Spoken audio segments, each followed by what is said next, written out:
There's no arguing that people love their cars. We weren't arguing. They talk about their cars, sing about their cars. Some people even look like their car. Whether it's an old car, new old car, fast car, family car, electric car, race car, two-wheel car, no-wheel car, or a car you know's parked around here somewhere. People who love their cars love to tinker with them. Some people tinker big, some people tinker small. Some people tinker some degree between those two variables. Whose voice is that?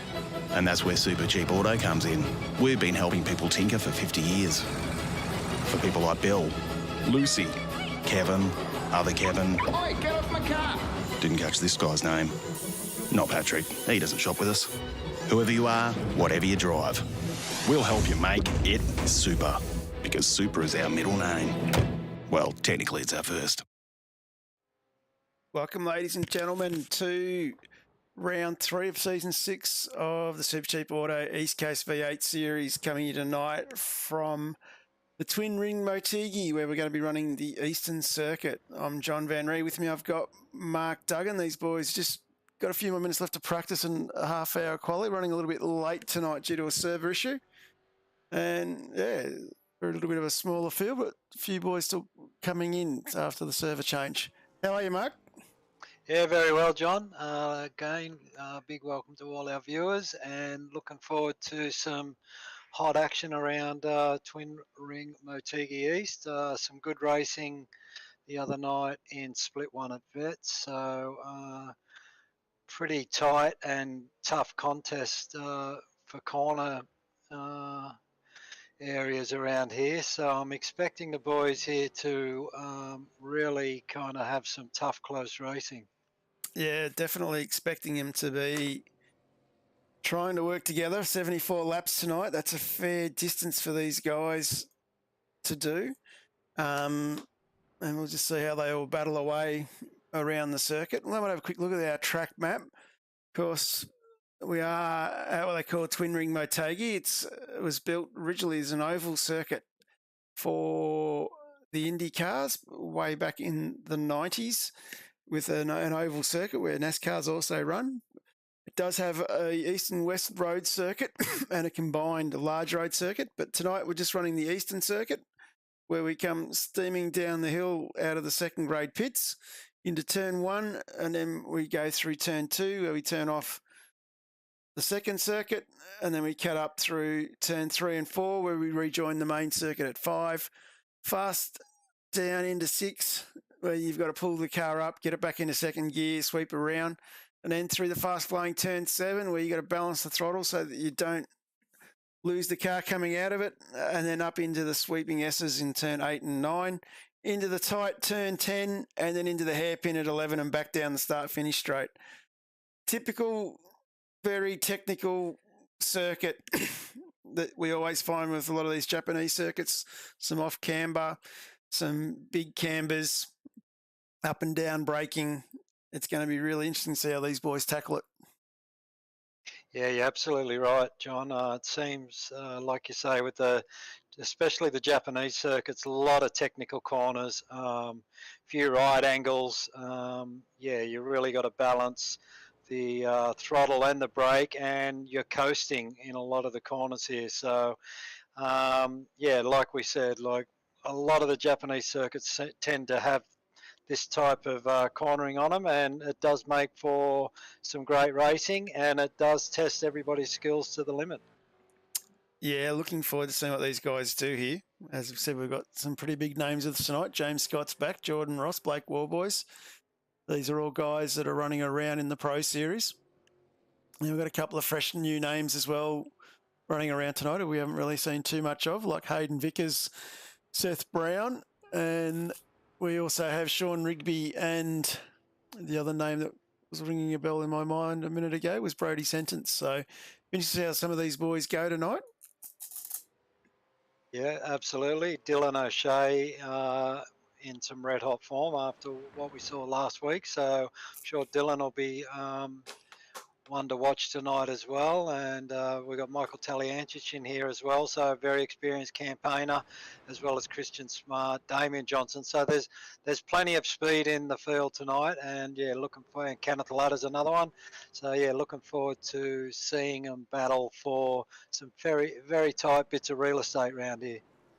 Yeah, definitely going to be interesting. As we said before, the Vets boys raced here on Thursday night, and I know that the likes of Ladder and Smart showed a lot of good pace around this place. So it'll be interesting to see how they go against these younger guys.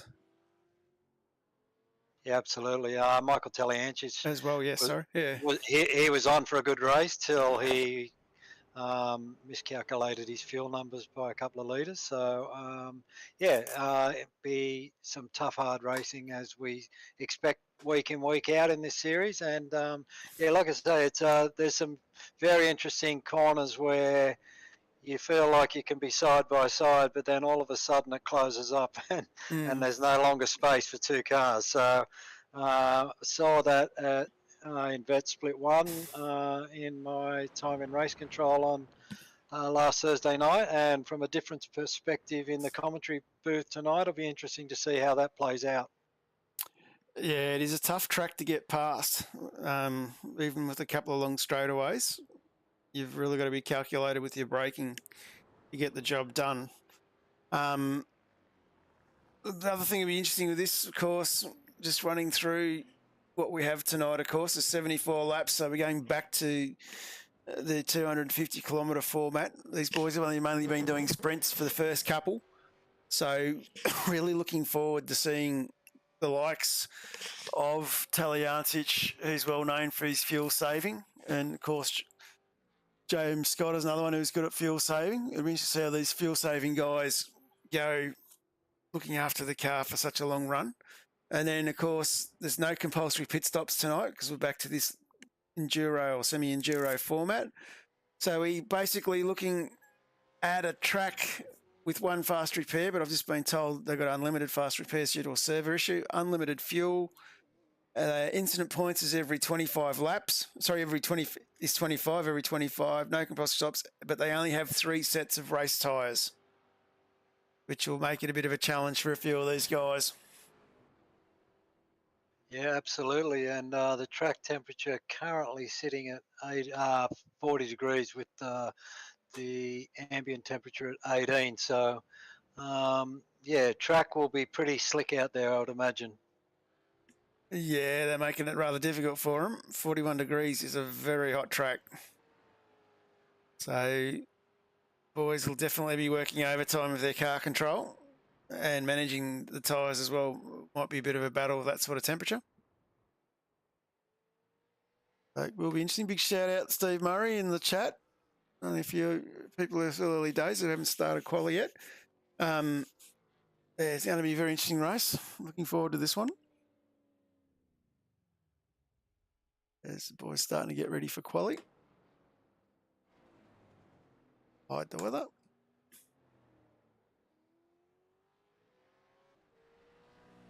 So, of course, early days in the series. This is only round 3, and we've seen different winners in different races.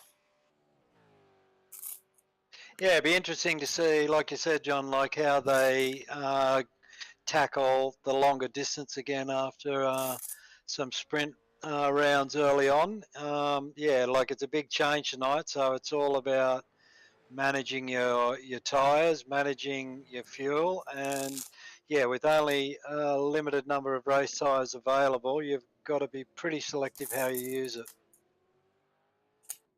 Yes, and remember the fact that you've got to do those amendments on the run. Not sure whether it includes quali tyres. Out of memory, I don't think it does. Qualifying looks at itself as a different thing, but definitely going to be a challenge, particularly if we get a couple of safety cars early. Have to be very careful what they do in terms of making that decision.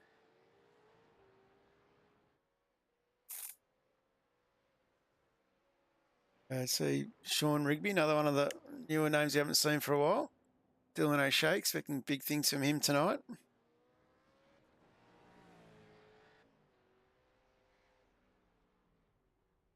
course, Platinum Racing entry. These boys just putting finishing touches on practice now as we're about to jump and start our qualifying section.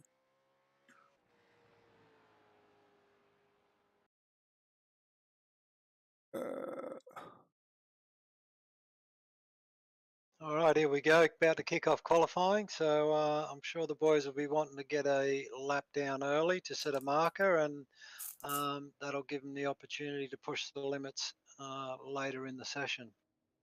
Yeah, definitely be looking to get on the board early.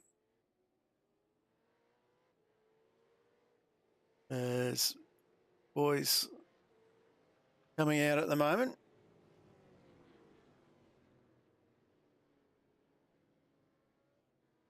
So, of course, qualifying extended out to half an hour this season, so it gives the guys a bit more time to find a gap, get the job done. Not quite the mad scramble that we've seen in the past, but still a bit of ducks and drakes as you want to make sure you got space to run to the guy in front of you, but you also want to make sure that you got clean air and can get into that toe. As we can see, Seth Brown coming through. Dylan O'Shea just in front. We also got the track temperature creeping up slightly, John. It's up to 42, and I expect that'll probably creep up to 43, possibly by the end of this session. So, I mean, each degree the track goes up, you can probably wipe a tenth off your time, tenth of a second. So, yeah, these boys would probably want to be trying to get a lap in as early as possible. There's Gil. As it gets firing away, these boys are off.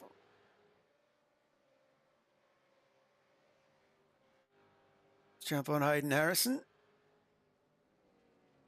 Gordon Ross, another name up near the front of the train.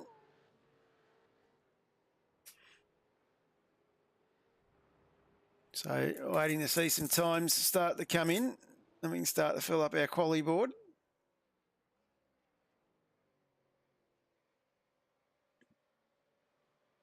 Brenton Hobson, the first man to set a purple sector. It's probably to be expected. I think Brenton, of course, our championship leader. Sorry, championship champion from last season. Sorry, I'll get that right.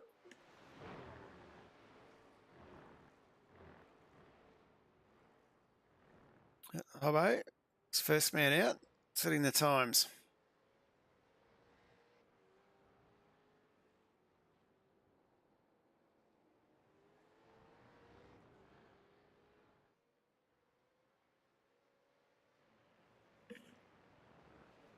Gordon Ross on screen at the moment. And Hobbo across the line with a 120. Ross coming down the straight. Where's he put himself? Jordan Ross jumps up into P2. Johnston, Harrison, Mulford. Try and find where James Scott is on track at the moment. Here comes James. What we've come to expect in qualifying, all purple sectors. Going to be a case of how much. As coming across the line. SDK's gone crazy again like it did before.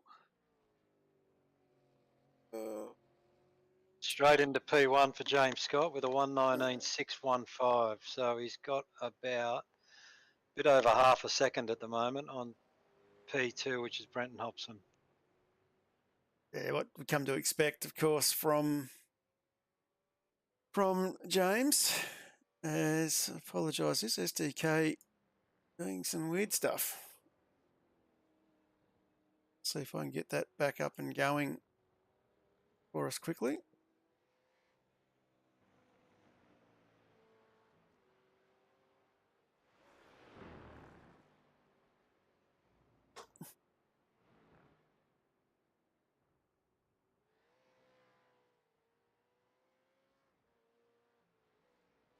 Fortunately, it played up a little bit earlier for me, so Gremlin's creeping in.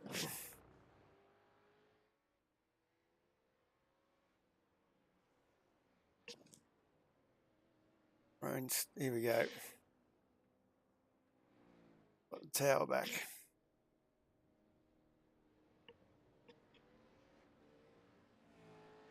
So James Scott back into the pits. Of course, Hobson, Paul Young doing really well, sitting in third spot at the moment. Great effort from Youngie. He's on an outlap at the moment.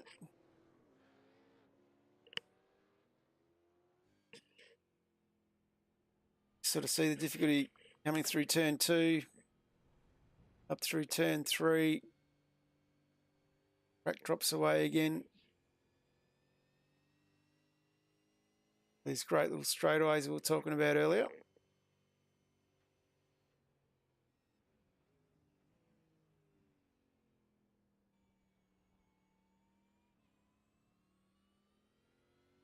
Some early gear changes there as he's getting himself sorted on his outlap. Everyone's on an outlap at the moment. Dylan O'Shea still to set a lap time. Plenty of time to go still.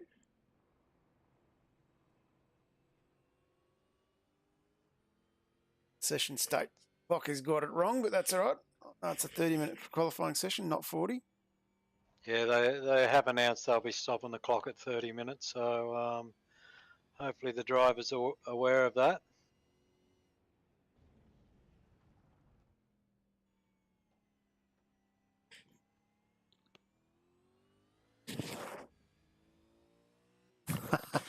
Stephen Murray telling me I should be feeding the gremlins after midnight as Youngie is off. Of course, the vehicle find. Oh, someone going the long way up the dirt hill there. That was Damien Johnstone. Working it hard into turn 2. Really got to balance your grip levels through this section of the circuit. Hear the car sliding a little bit.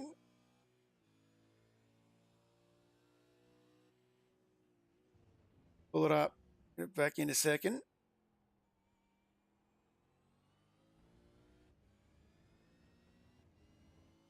Only showing some good pace here is Paul. Clear track in front of him. The section Mark was talking about earlier where you just got to coast the car and wait and wait and wait. Ease yourself back on the gas. Dylan O'Shea gets on the board into P2, only to be knocked off by Brenton Hobson. What can Youngie do? Can he get himself back? No, he's bailed on this one. Probably going the old commentator's curse. Yeah, Paul pulling out of that one, but Paul has been such a great asset to this series. He's such a consistent performer and always races hard, races clean, and I think he'd probably be one of the most respected drivers in the series. He's always up for it, doesn't give anything away, doesn't generally cause any problems, and yeah, he's just a real asset to the series. Definitely very well respected driver. Always performs, which is great to see. As these boys, I think a few of these boys are on their in-laps now. James Scott still with a 1:19.607 set during that one. Still puts himself about 3/10 ahead of Brenton Hobson, who's about a 10th and a half ahead of Dylan O'Shea. Then Young, Warboys heading out on an outlap at the moment in 5th, Ladder in 6th, Ross back in 7th, Harrison in 8th, Sentence in 9th, and then Johnstone rounds out our top 10 at the moment. So still a bit of work to be done by a few of these boys. As we're about a third of the way through quali. And we just jump on, have a bit of a look at Brody Sentence at the moment.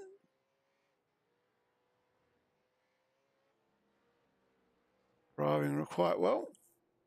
The top 10.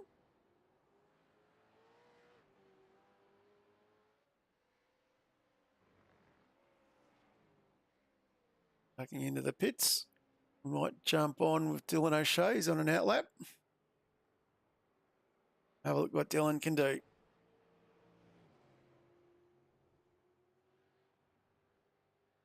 Of course, Dylan, one of our form drivers of the last 2 rounds.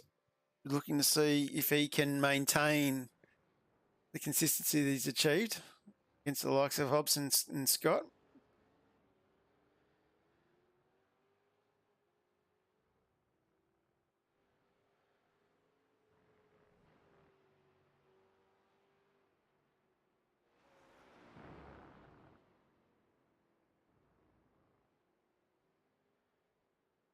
That track still sitting on 41 degrees, so hasn't moved up too much yet, so still plenty of time.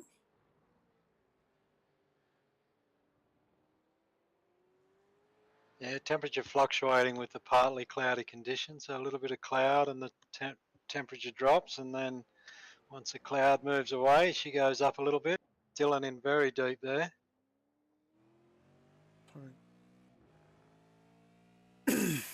The car off in front.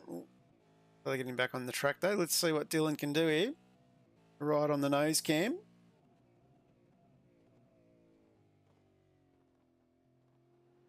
Nice and smooth through turn one.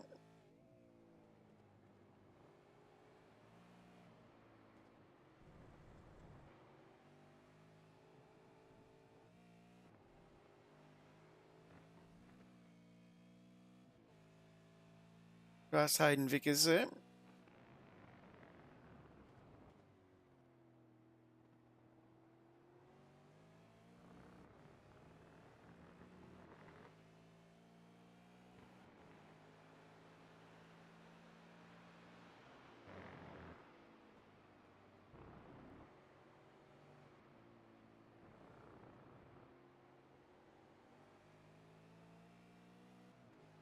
Got James Scott on an outlap in front of him here. So this will be interesting to see whether James gets out of his way quickly. Nicely pulls over.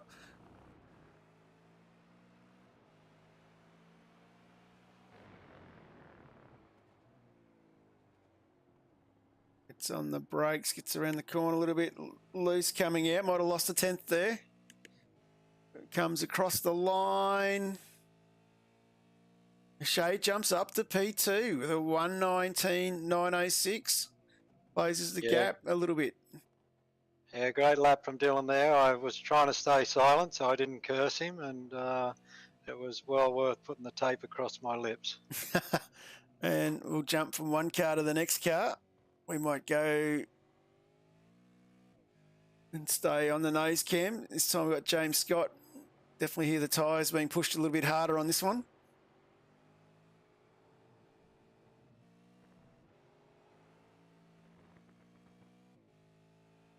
Hear the tyre noise, but the car is definitely still well under control.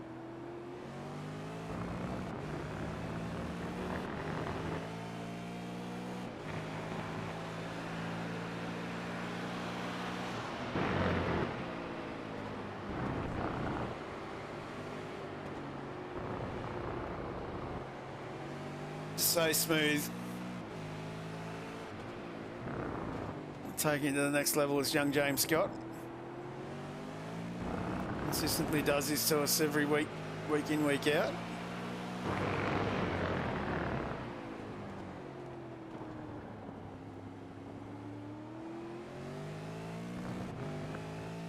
And comes across the line. And that's a quicker lap again. Breaks that gap out to 0.458.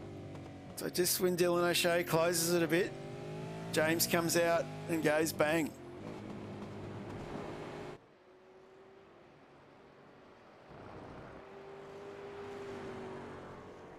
Yeah, exactly what we've come to expect from James. He's a real pro in the sim, and he shows us week in, week out how it's done. Absolute gun. Absolute gun. We're looking forward to see what he can do next week in the Logitech G Pro Series at Spa. Of course, one of the drivers that came through the qualifying series this season. And definitely in the mix in the top half of the field. Jordan Ross has crept up a few places into P4. Michael Whiting doing a great job for Fishy Motorsport, currently in P5. Paul Young P6. Blake Warboys in 7. Kenneth Latta, Hayden Harrison, Brody Sentence rounds out the top 10. So Jordan Ross on an outlap. We've just had a late addition to the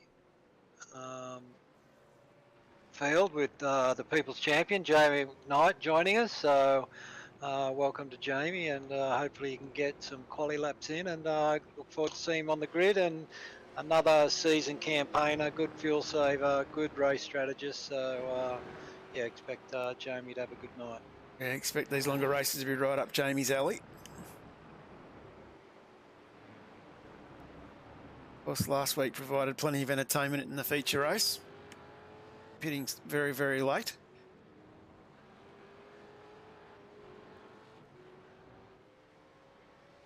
A bit like Ocon at the Grand Prix.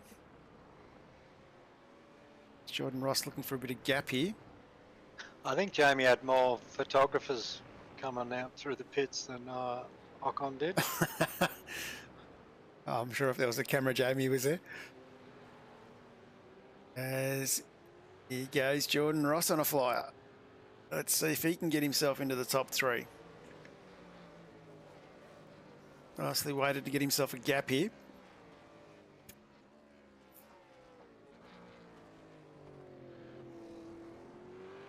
Got Seth Brown and Warboys just in front of him on the track.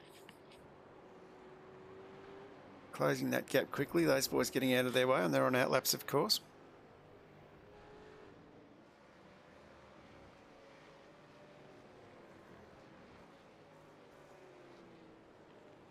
Very quiet camera, that one.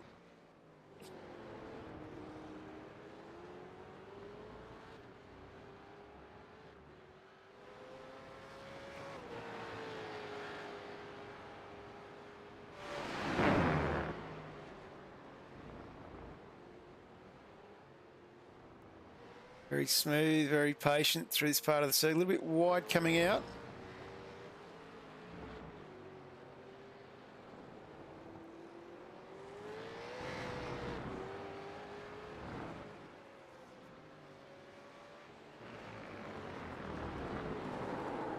Oh, he's lost it there. Going into the final turn.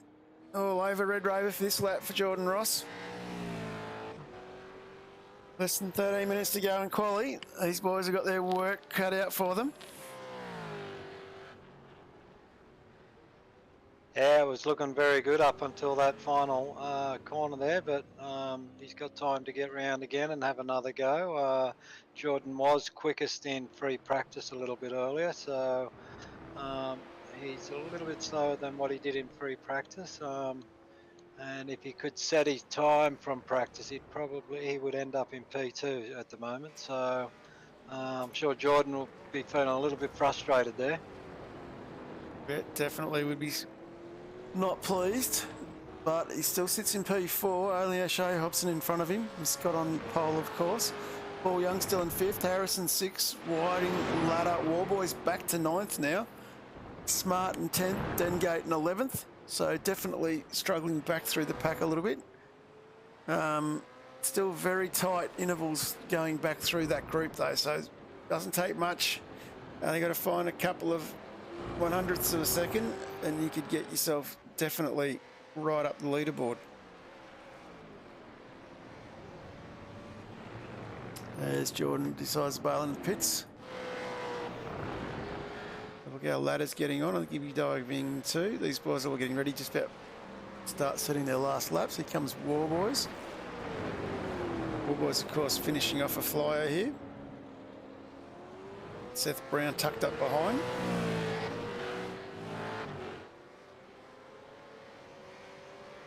Warboys jumps up to 5th, knocking down Young. Great job there from Blake. Seth Brown getting himself into the top 10 as well.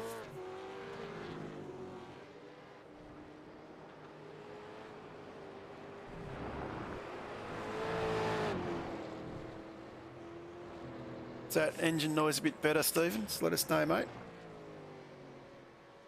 Brenton Hobson with a good lap, 19.838, which jumps him up into P2 for the moment. O'Shea about to go over the stripe again. And he stays P3. Ross on an outlap. Warboys on an in lap.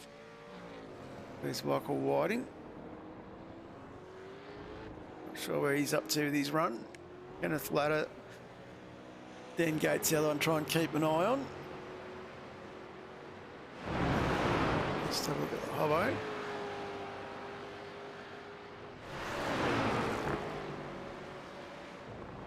Of course, the clock ticking down on these boys.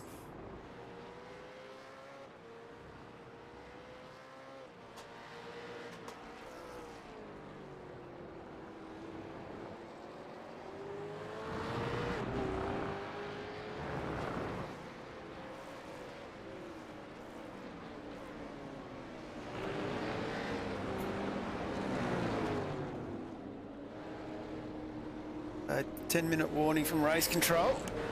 We're getting towards the end of quali here.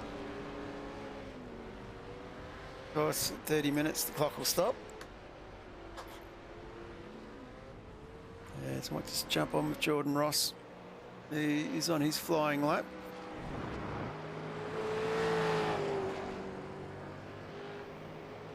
Nicely composed, keeping the car on the curbs, not overdriving it.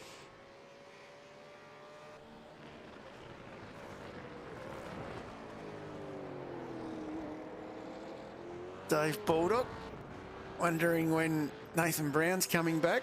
I think we've lost Nathan to soccer for the rest of the winter season, I think, Dave. No, that disappoints you. But you've still got Blake Warboys, buddy. You'll be right. You'll survive. As much to jump on with the People's Champion while we're running through this here. Jamie McKnight, of course, running the red Synergy livery. Running the fast one.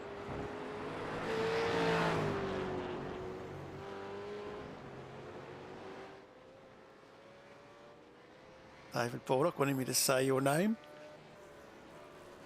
Of course, if you want a copy of the Harry Cedo book, just give Dave a call. Selling very quickly amongst the vets guys, apparently.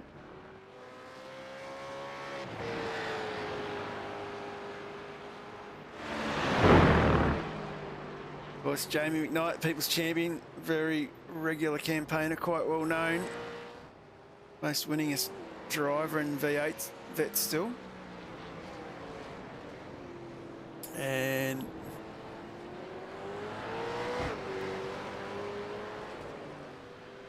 being picked on by Baldock.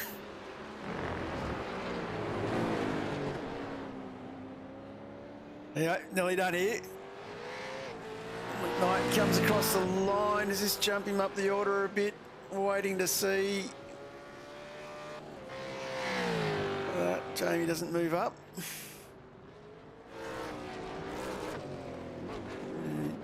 Jump back on. Hobbo's on track.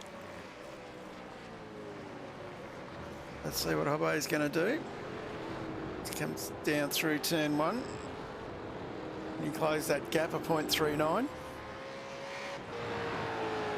Just to answer your question, Dave Baldock, all I'm going to say is scoreboard, mate.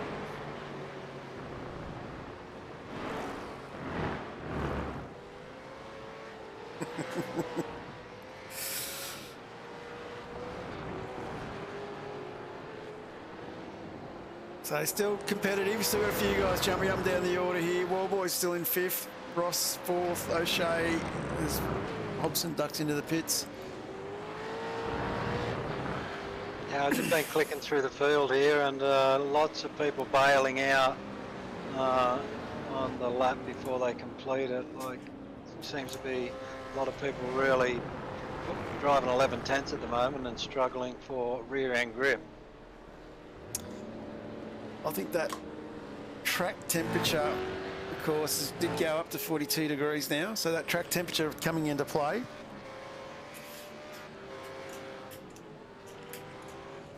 Of course, Baldock, you haven't taken into consideration drop rounds. Anyway, moving on. We've got a battle here in front of us at Motegi East. Dylan O'Shea on an outlap, Hobson on an outlap, Scott in the pits. Dylan O'Shea, 0.08 of a second behind Hobson. Doesn't need to find a lot to get past him. Hobson playing the main game, sitting in tuck behind him here. So I think we're going to be in for a great last lap shootout of qualifying to see who's going to start on the front row with James Scott. James, Sorry, John, but Jordan Ross just bails out of another lap, so it's 2 or 3 laps in a row now that he's bailed. And a 5-minute warning from race control there, so this is probably their last roll of the dice for some of these boys. Definitely getting down to the business end now. What can the champ do?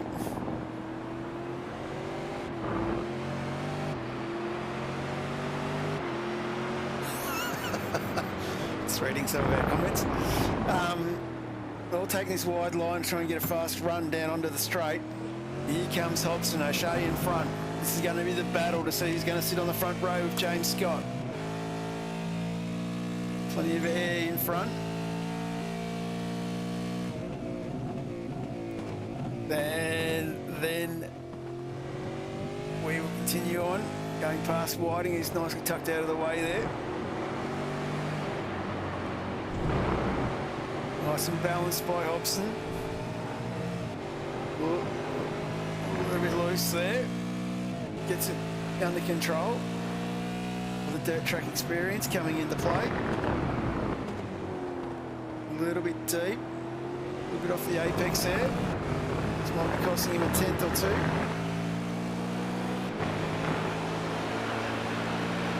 O'Shea with a little bit of traffic in front of him at a bad time coming through the S's. Ross gets out of the way for him though.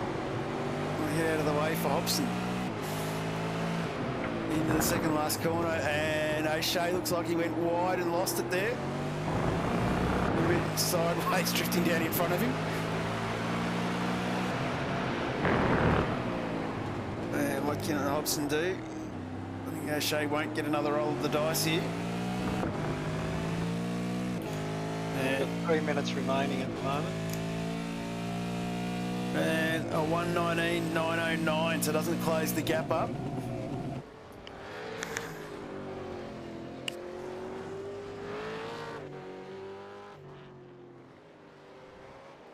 Hobson stays in P2 for an all Synergy Sim Racing front row.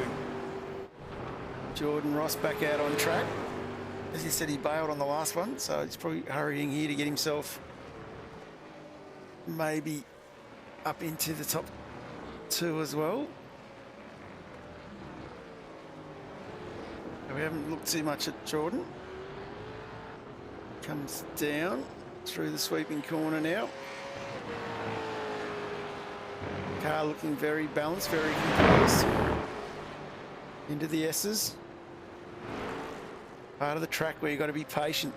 Got to wait on the throttle until you come right out. Looking good. Into the penultimate corner.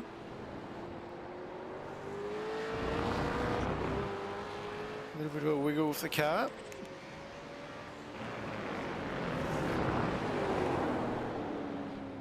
Nicely goes wide, brings it back in on the apex, gets on the accelerator. What can he do coming across the line? Comes across and goes at 1:20.09, doesn't improve on his time. The other man who was right behind him, Michael Whiting's bailed into the pits, so he wants to pick up someone else on track, Hayden Harrison, one of the 9.5 Sim Sports drivers. Kenneth Ladder doing a good job, sneaks up into P4, displaces his Ross there, Jordan Ross, back to team position 5, sorry. So Kenneth always quick and tough racer, and yeah, doing a good job out there. So 1 minute warning. So let's keep an eye on it. Warboys looks like he might be the last one to get a crack at it, or Rigby. Warboys, of course, on an outlap, so he's got to get himself across the line. He'll be our last man to go around.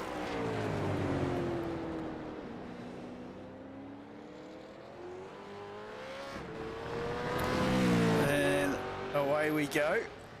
Blake Warboys on a flyer. What can he do? jump in the cockpit. So, car sliding. Trying to balance it. Nice to get on the accelerator here. As the clock ticks over.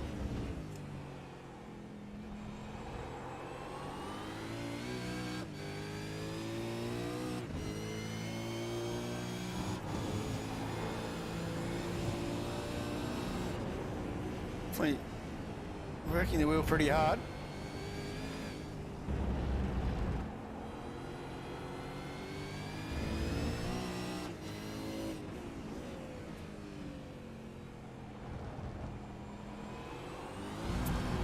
Oh, I ain't gonna do it. Can put a fork in that one as he ducks into the pits. Jordan Ross is on a slow lap by the looks. Yeah, Jordan stayed out on old tyres, so I don't expect him to improve. James Scott on track, so see him sneak out. So I'm assuming he's on track on time. This one will count. Goes through the penultimate corner.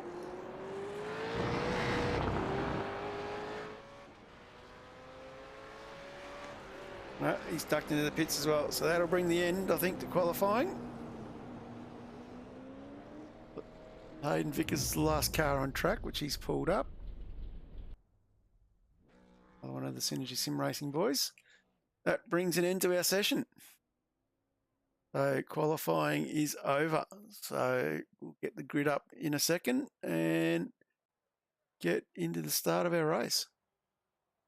Hide the ticker and away we go. So I don't know why it jumps straight to there, but we'll go back to there. On pole, we've got James Scott from Synergy Sim Racing alongside the champ Brenton Hobson in second. Dylan O'Shea from 95 Sim Sports in third alongside another Synergy Sim racer in Kenneth Latta. Jordan Ross from Synergy Sims shares row 3 of the grid with Blake Warboys from WK&P. And then on the next row, we've got Banter Alliance's Paul Young alongside 95 Sim Sports' Hayden Harrison.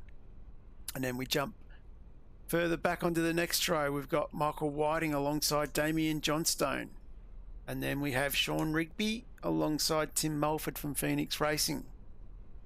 And we go over the page and we come to Seth Brown in 13th alongside Christian Smart from Synergy. Michael Taliancic in 15th alongside Harrison Dengate in 16th from WK&P. Brody Sentence from Team Track School in 17th. Jamie McKnight in 18th, of course, from Synergy Sim Racing, People's Champion. Hayden Vickers in 19th. And then we've got Seb, who is our race control. We've got Gunther, who's doing the safety car tonight, and Ash Barella, who is the league administrator. So that rounds out our grid. So not a huge field tonight, but we've definitely got a field of quality drivers. So, of course, James Scott doesn't have the pace, but he's known for his poor starts. So we'll see what James can do tonight, whether he's got the ability to get it off the line. Be looking forward to that one, I think. And then, of course, we have, as we look at the grid starting to form, we then also have Dylan O'Shea, who's been starting like a gun. So I'm probably going to put my money on James tonight. The longer race, he's probably got a chance to make amends if he does have a bad start. Probably keep an eye out for the likes of Michael Taliancic storming through. Not sure who you're going to pick, Mark? Yeah, well, going on based off times, you would have to say James Scott definitely the favourite, but Brenton Hobson looks like he's come back to a bit of form and looking good as well. Dylan O'Shea, we saw last week, had plenty of pace. Jordan Ross is another experienced campaigner. Damien Johnstone, who's about mid-pack, but another very experienced campaigner, quick driver. So it's pretty open. I think James is certainly the one to beat, but the rest of the field could be battling it out for the next 2 places on the podium. But like I said, James has not always got great starts, but yeah, we'll just have to wait and see in about 2 seconds. Yeah, definitely not far away now. The boys are gritting on the track. We're about to go. Lights are turning on. 1, 2, 3, 4, 5. We're away. We are racing 74 laps. Motegi East charging down the hill. Looks like James has got a good start. Looks like Hobson's going to hold out O'Shea. Warboy's coming up the inside there. 3 wide into turn 1 behind here. Hobson hangs on. O'Shea, looks like we're going to be making our way through. Warboys is going to slip himself into 6th. Paul Young's up 2 spots on this start. Great start from Paul. A little bit of movement in the background, but it looks like everyone's still... Oh, someone on the grass. We'll try and pick that up a bit later. But everyone's still going in a straight line, which is good. Great start from everybody. Yeah, James Scott, probably the best start of the season so far. Yeah, definitely. They're already out to half a second lead. And everyone tucking in behind and probably getting settled in for what's going to be a long race.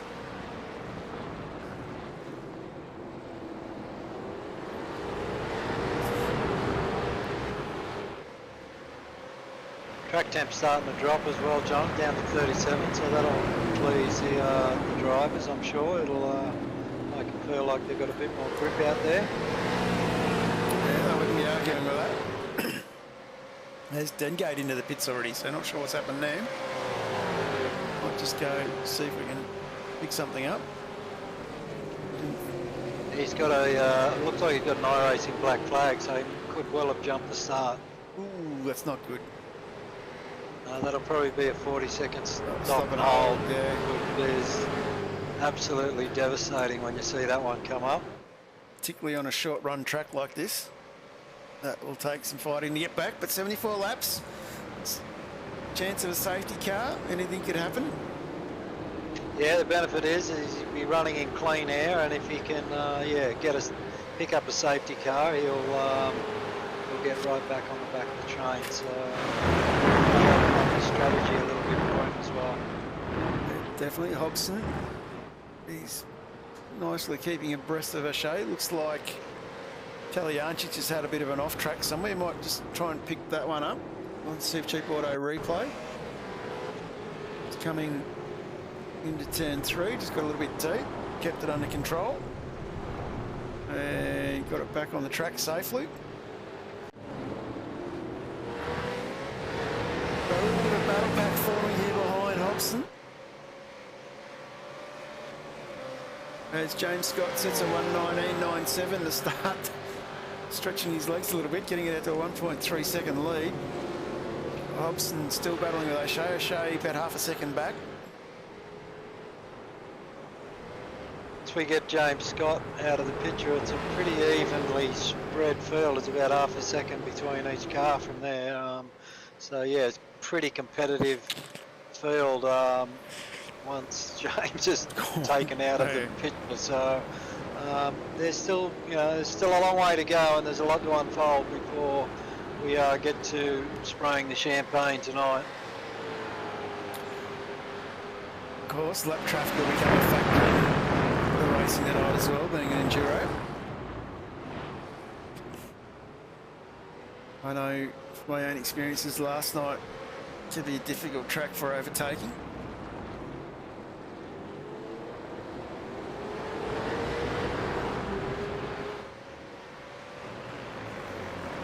But this battle pack definitely formed up quite well.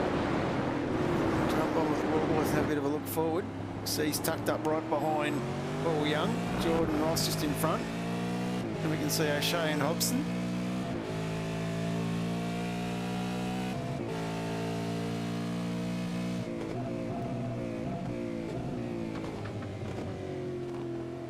Of course, being an enduro, settle in, look after the tyres. 70 laps to go. It's a long way. Yeah, absolutely. The big losers out of the opening sequence of laps has been Kenneth Ladder and Hayden Harrison. Kenneth down 3 spots, Hayden down 5 at the moment. So Christian Smart, the biggest mover, up 3 spots in P11. Of course, Hayden on lap 3 had an off track, so let's have a quick look what happened there. On Supercheap Auto replay, coming down into turn 1, just pinched the brake a little bit, going a little bit too deep into the corner. You can see all those 5 spots we're talking about just disappear. Yeah, frustrating. That first corner is a very difficult corner to judge your braking. It's you always feel like you've got the car slowed enough, but going downhill, yeah, the exit disappears on you very quickly.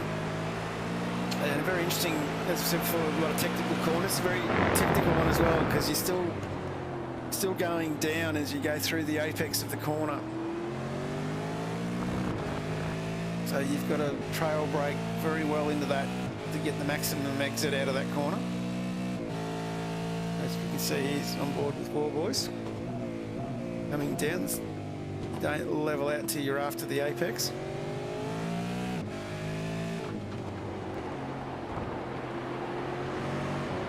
These guys nicely tucking in. Of course, we've got Ken Loader sitting behind Blake as well, so definitely plenty happening. That gap's not blowing out to too much more, still low under a second.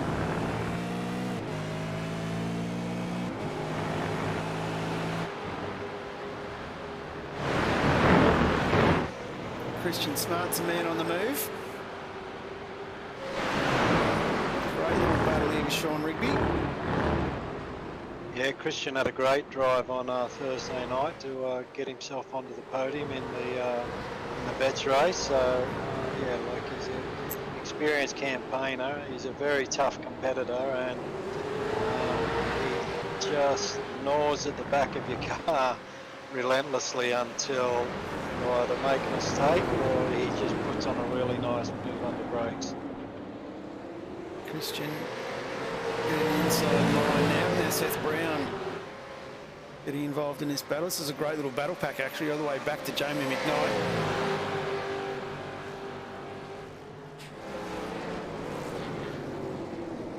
So looking forward, a little bit slow and covers the line. Hayden Harrison getting involved in this now as well. 2 cars wide, through 3. Right back into the train through 4 and 5. Knight sitting on the back of this group. Trying to make a move himself with Brody Sentence involved. Yeah, that sequence of corners, John, 2, 3, 4, a very tricky place to run your car through there, and especially if you're in traffic. The track opens and closes up in the blink of an eye, and you've got to really position the car right around there. Yeah, very difficult part of the circuit to attack, as we saw in Split 3 events on Thursday night. One of the more controversial incidents coming through that sequence. Yeah, and likewise in Split 1 we had a few incidents in that section of the track where people thought they could go too wide, but like I said, the real estate vanishes right, just as quick as it opens up, and yeah, we had a few people getting caught out there. Yeah, it's a real sort of flip-flop corner running through there. Changing direction very quickly.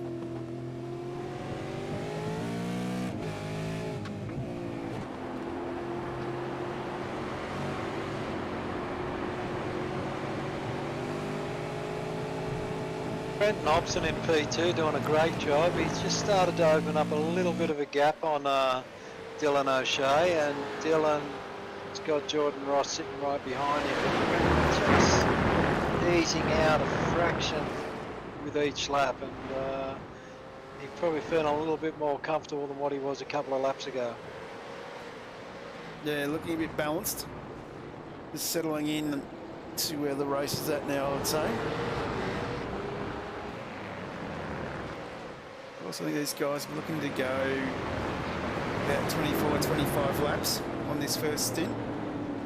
John Rigby and Tim Mulford might be involved in it. I'm just going to go to the replay. Get up the Supercheap Auto replay first of all. So have a look what happened to Rigby. I'm assuming the two might be tied together. This was this battle pack we're looking back at earlier. Oh, it's a bit of a tap behind, and a second tap again. So we'll leave that one for race control to sort out.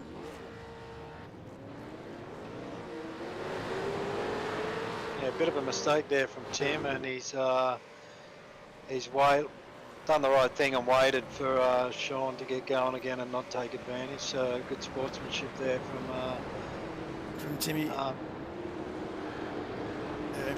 Yeah, Tim, good sportsmanship there, and he'd be dirty on himself for making a silly mistake like that and turning Sean around.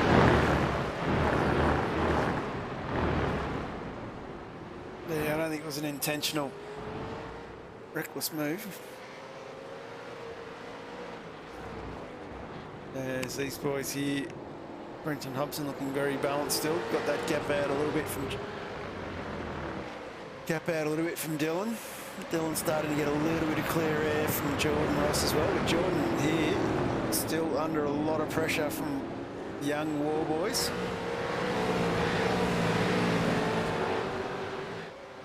Yeah, like we said earlier in qualifying, Paul Young, one of the most consistent racers in the series. He's always there or thereabouts, and he's showing again tonight his consistency and his speed. Yeah, had that great start, picking up 2 spots in the first lap. They're just settling in.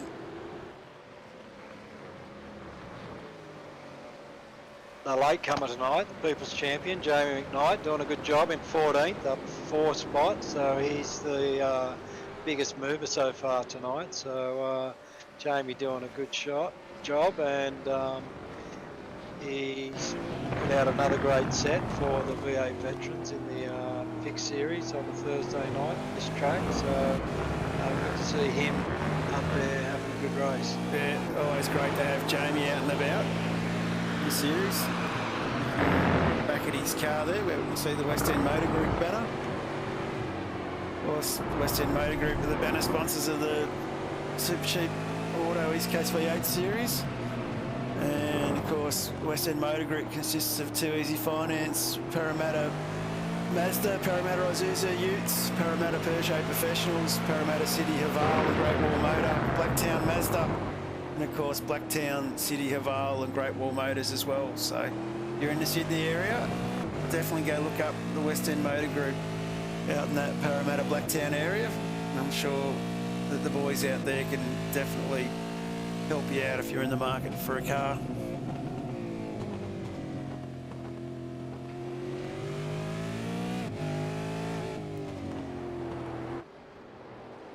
There's Paul Young under a lot of pressure now from War Boys. That gap's closed right down 0.3 of a second at the moment.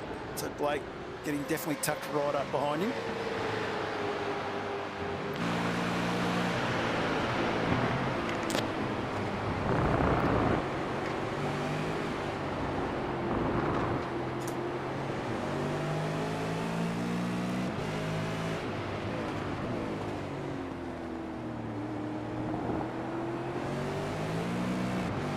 Definitely a bit racy, these boys.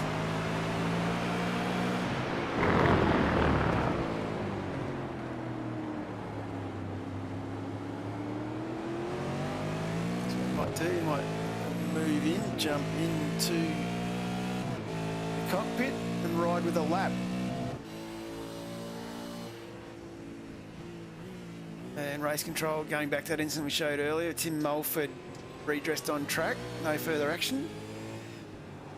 So, pretty fair call, I think. The War Boys, the tyres working a little bit there, trying to keep the car balanced.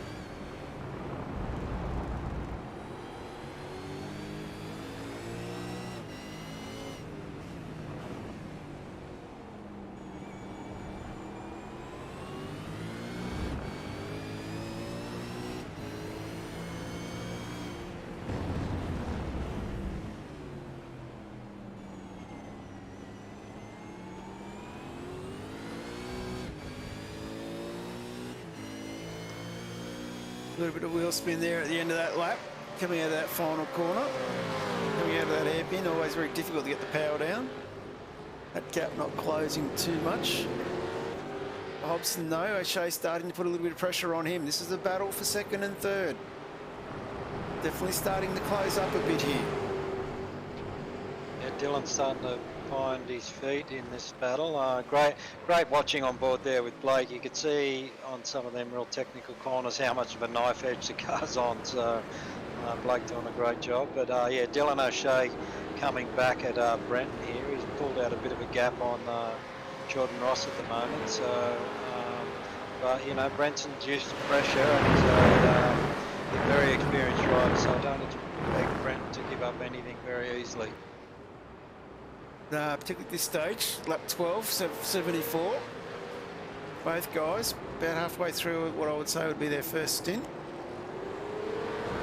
Looking quite composed, but yeah, Dylan definitely starting to pick that tempo up a little bit last lap. Of course, Brendan was a little bit quicker, but the lap before that, that was definitely closed. But Hobson doing a 1:21.19. Jordan Ross doing the same. Hobson goes across the line that time with the 1:21 flat. O'Shea with the 1:21.056. Definitely not much in it. Of course, the man, James Scott's out to 4.7 second lead at the moment, looking quite balanced. Talianci's in the pits.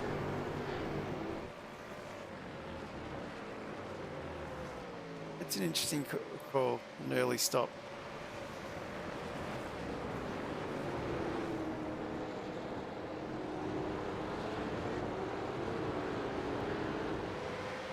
Didn't seem involved in any incidents, so not sure what's going on there.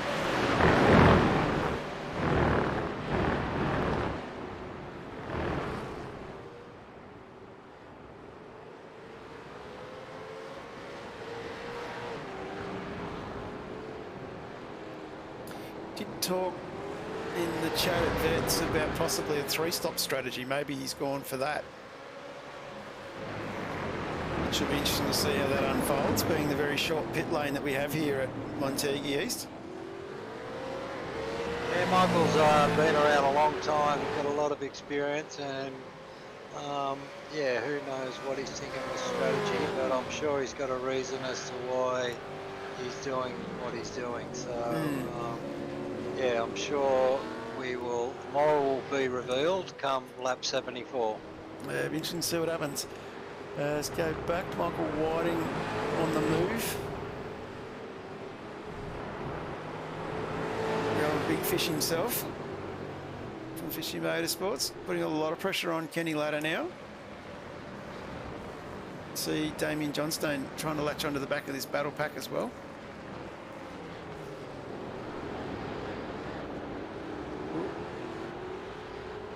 Looks like he might have a line here. Going to go too wide. Giving each other good room here. Great to see. Into the S's. Another spot where you don't really want to be too wide coming out of. And Whiting getting the overtake done. This little battle going too wide has brought Johnstone into the back.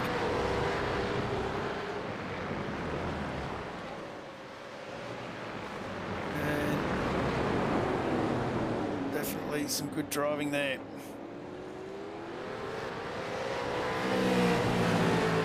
What can Ladder do? Can he come back at him this lap?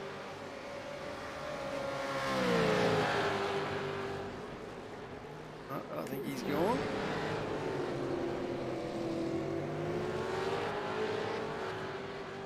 And Sean Rigby into the pits now as well.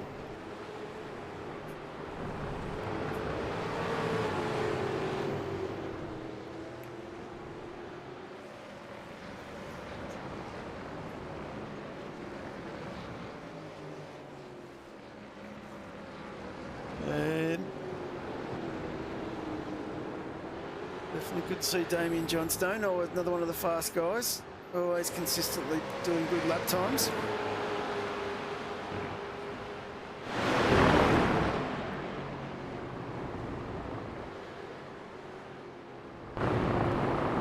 See him nicely tucked in behind his teammate, Kenneth Ladder.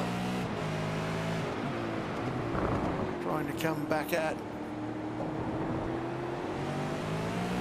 Yeah. Michael Taliarchis has just taken him off track. Let's have a quick look in the replay. What's happened there? Down into turn one again. As we said before, it's a gotcha corner. Nicely keeps control. Doesn't turn into a major incident.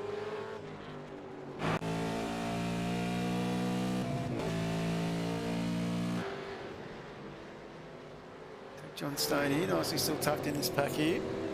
Might just jump back up, check on the War Boys young battle. War Boys still tucked in behind there, and we'll go up the road to the O'Shea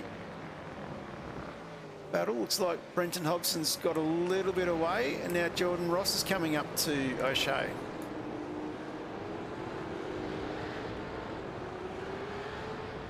Yeah, that one seems to be fluctuating a bit, that battle. As I said, still on the go. 16 of 74, but it's a place where you've really got to look after tyres around here. We've still got a track temperature of 37 degrees. Still partly cloudy.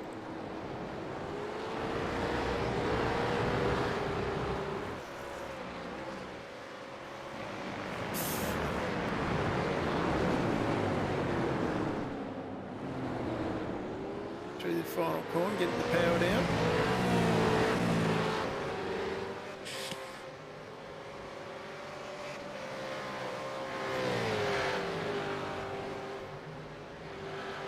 All of them just having a little bit of enough of distance amongst themselves.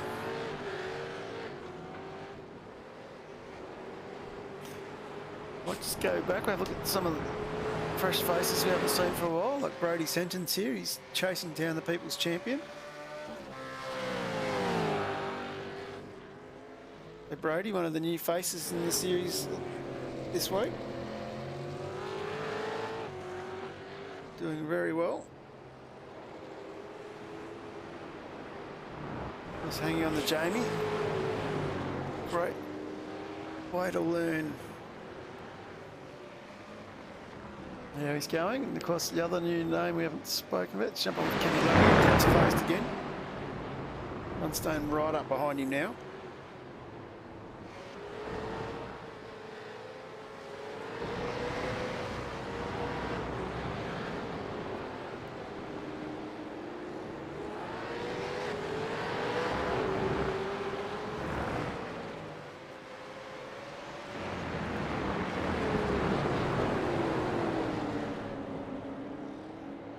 Looks like he's going to nicely tuck in there still. Looking at this group here. Ladder, that's 21.7, 21.6 for John Stone, so definitely going that little bit quicker. There's Sean Rigby is stuck in the fence. We may be going to a safety car here. It's the old iRacing gotcha. Let's have a look at how Sean got there. Supercheap auto replay, a little bit loose, as you said, tough corner to come out of. And yep, the old iRacing buddy glitch, the fence grab. So this is going to be a game changer. This will throw it open if we get a safety car. Yeah, he's requested a tow, so safety car has been deployed. But yeah, we saw a couple of these. Not cars stuck in the fence, but them tank slappers coming out of there in Vets on Thursday night. So no surprises, we see another one here tonight. Scott in, Hobson in, O'Shea in, Ross. This is going to bring everybody in, I think. Kelly Archich is in there as well. Be doing a bit of a top-up, getting himself back on par with everybody else. Christian Smart, he's bailing in. Crazy not to bail in here. This is a free stop. Yeah, this time of the race, yeah, you'd definitely be taking free stop here, and this is exactly what Harrison Dengate was hoping for, to get back on terms with everybody. It's Mulford's in. He's Dengate. He's passing that car now. He's done very well to get himself back on. Talijancic is the other one who's done a pit stop on the backside of the safety car. Might see him pick the safety car up. He's on track. Our vehicle finance solution Kia. Into driving.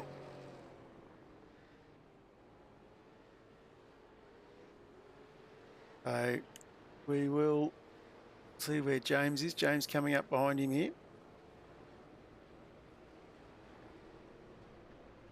This will change the game a little bit. Bunch everybody back up again. Let's see what we all can do. So just looking through the order after those pit stops, I don't think we've had any changes in the top 10. So we've got Scott, Hobson, O'Shea, Ross, Young, Warboys, Whiting, Ladder, Johnstone, Smart.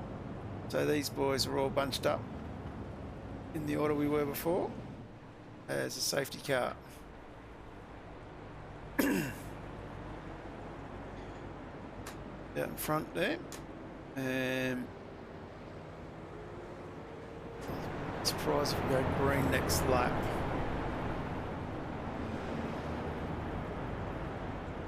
There's the bulk of the pack is just about caught up.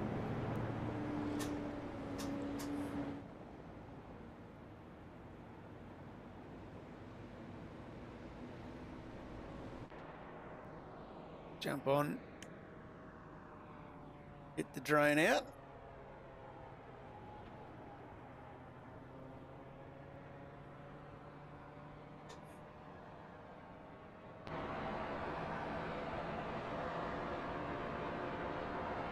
James Scott probably feeling relieved to see another car. Yeah, particularly in front of him. Big shout out to, of course, the Vehicle Finance Solutions who sponsors our safety car. So, of course, one of their biggest customers is Kia. Kia salesman. Sale yards throughout Victoria. So, that's the reason why we use the Kia as our safety car. It's just disappeared and came back. Sure what's going on with Dave there. Hopefully he's not going to drop out on us.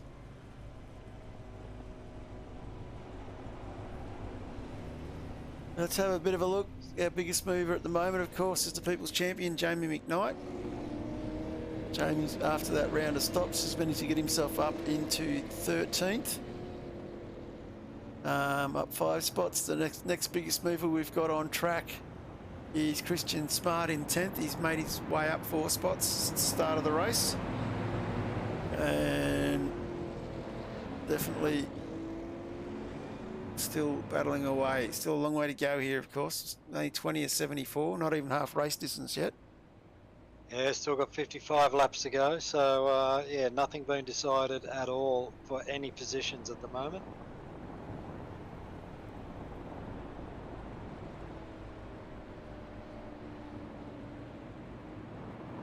Definitely, we did have a couple of battle packs. This will bring all the battle packs together, so definitely going to be interesting to see how this plays out. Expecting the safety car in this lap. Safety car drive away from the field, 0 at 8, maintain 80 kilometers an hour. There we go, said from Seb, that's what's happening. Let's do our traditional stay on the safety car.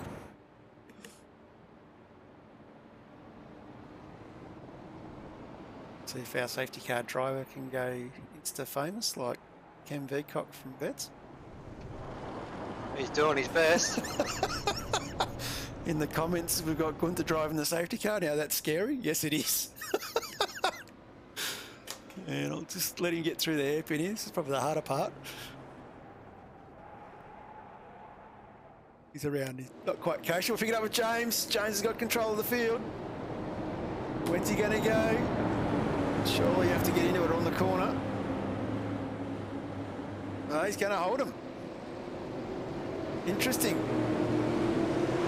Now we're green flag racing. That'll create a bit of a concertina up the back. But good little jump here. Hobson protects the inside. O'Shea having a bit of a look. Here comes Ross the boss. He jumps himself into P3. Can he hold that? Looks like he has. O'Shea's been shuffled down. One, Paul Young in fifth, Warboy sixth. Brown and Harrison are both off the track. We'll come back to that in a minute. We'll just let this settle down and get rolling. Just want to see whether O'Shea can come back. Young going very defensive.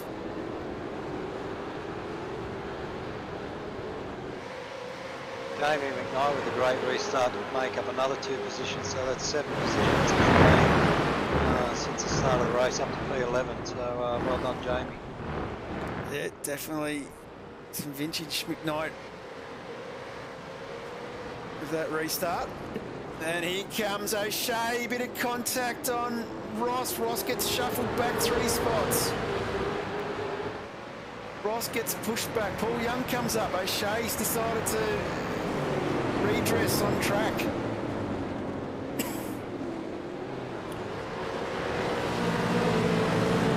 So that's just changed the order a bit. It's now Scott Hobson, Paul Young on the podium at the moment. Warboy's in 4, Ross in 5th, O'Shea 6th with a bit of damage on the side of the car.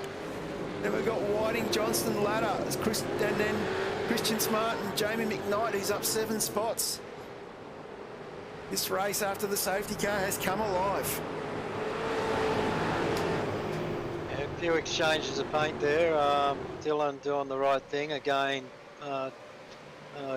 Just goes to show you the quality of the field we have here, where people do redress if they feel like they've gained the position unfairly. So hats off to Dylan there for doing the right thing. I'm sure Jordan is still probably a bit frustrated after getting the 3rd spot. I'm sure Dylan's just as frustrated that he caused the problem. So, but hats off to him. They're back underway and both racing hard again. And Dylan in 6th, Jordan in 5th at the moment. Still a long way to go. As Hobson's cleared out.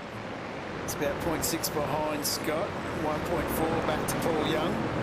And then we've got this long train of young Warboys, Ross, O'Shea, Whiting, Johnston, Ladder, Smart, McKnight, Sentence, Mulford, Dengate, Harrison, Teliancic, all within less than a second of each other.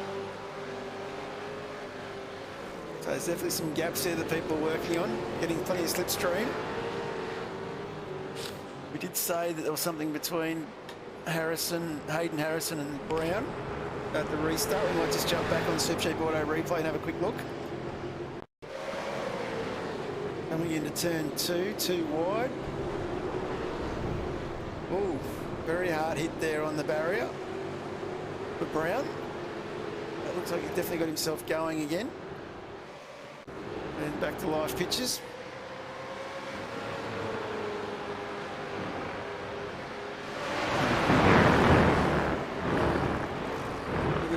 Up there from the Warboys, loses a bit of spot, allows Ross to get right up behind him. Jordan now 0.2 behind, tucked right up. Having a good look on the back of that Supercheap Auto WK&P entry.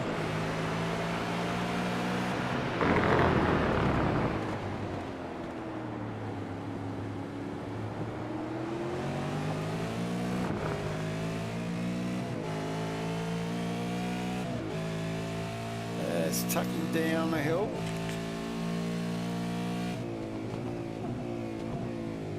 Turn 1. Of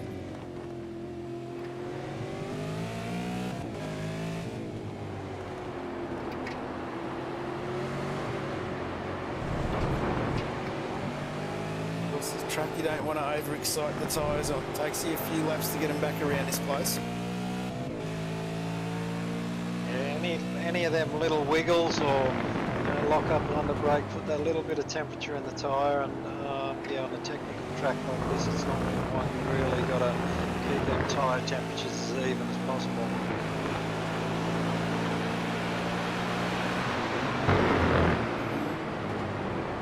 Yes, it's got to be patient.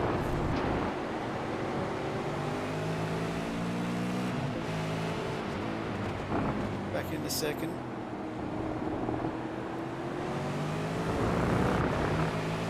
Let's talk about hitting those tyres and those wiggles. Just getting that acceleration down coming out of these slow corners is where you really risk doing damage to those tyres.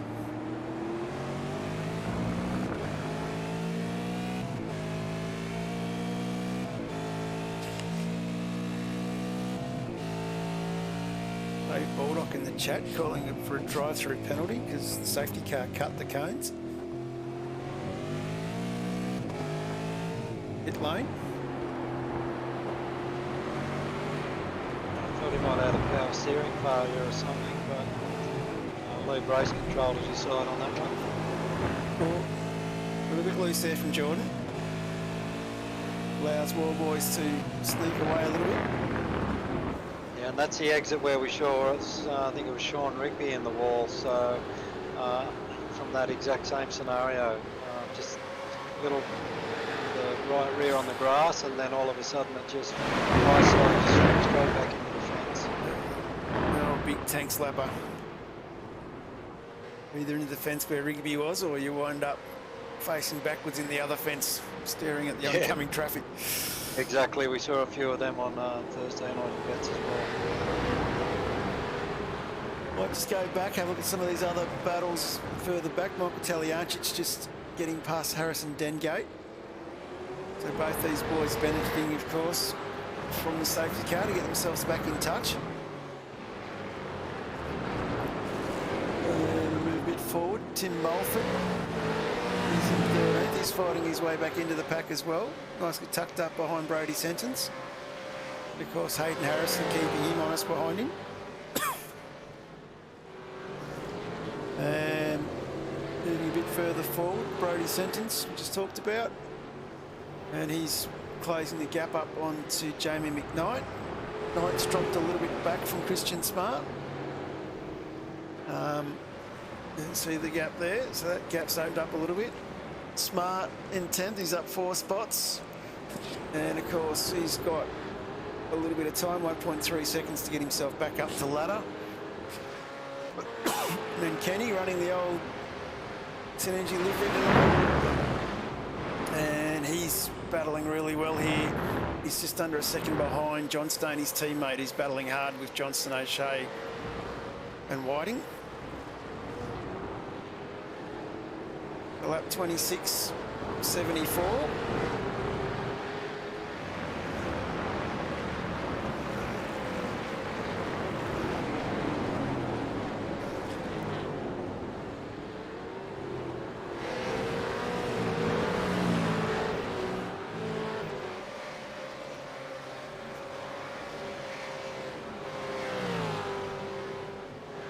It's only about 10 laps shy of the half race distance.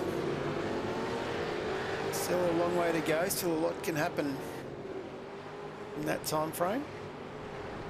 There we go, as we call. Probably no further action with Dylan O'Shea for that tap. Jordan Ross because of the redress. Always great to see that when that occurs.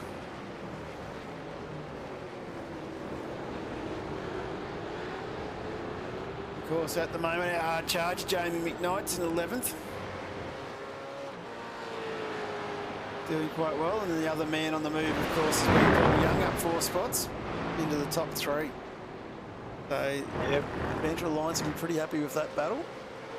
Yeah, Paul doing a great job. The other one, new driver, Brody Sentence, up 5 spots into 12th. I think it's Brody's debut with us tonight, so Brody doing an outstanding job to be up 5 spots. Nicely tucked in behind McKnight at the moment. So I'll keep a little bit of an eye on that one. I'm just going to go back up to that War Boys Ross Young battle. That's bunched right up again. See Jordan having a bit of a look on War Boys. War Boys right up behind Young. So these boys here, I think, are about to get a bit racy, I think.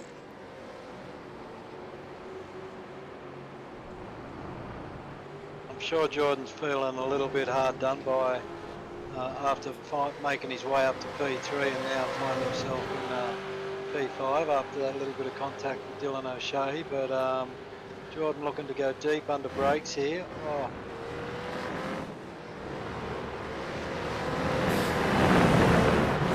That's some brave driving.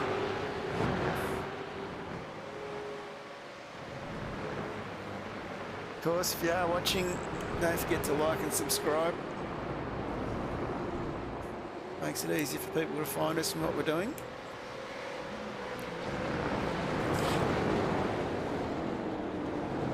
But expecting to see Wallboys has let Young go a little bit here, so Wallboys now starting to feel the pressure of having to defend from Ross. Ross showing the nose again.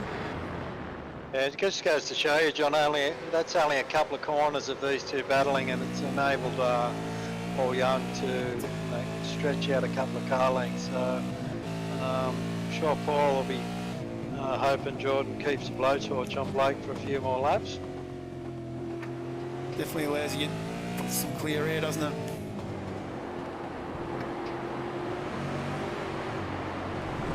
Of course, Jordan, a quality class driver. And so is Wallboys. Yeah, all these boys are first-rate drivers, so yeah, like there's well, here comes Dylan O'Shea down the inside of Jordan Ross again. Man, gets the job done. That was a good move. That was a late move, and I'm sure Jordan would feel like he'd be dirty. He left the door so wide open.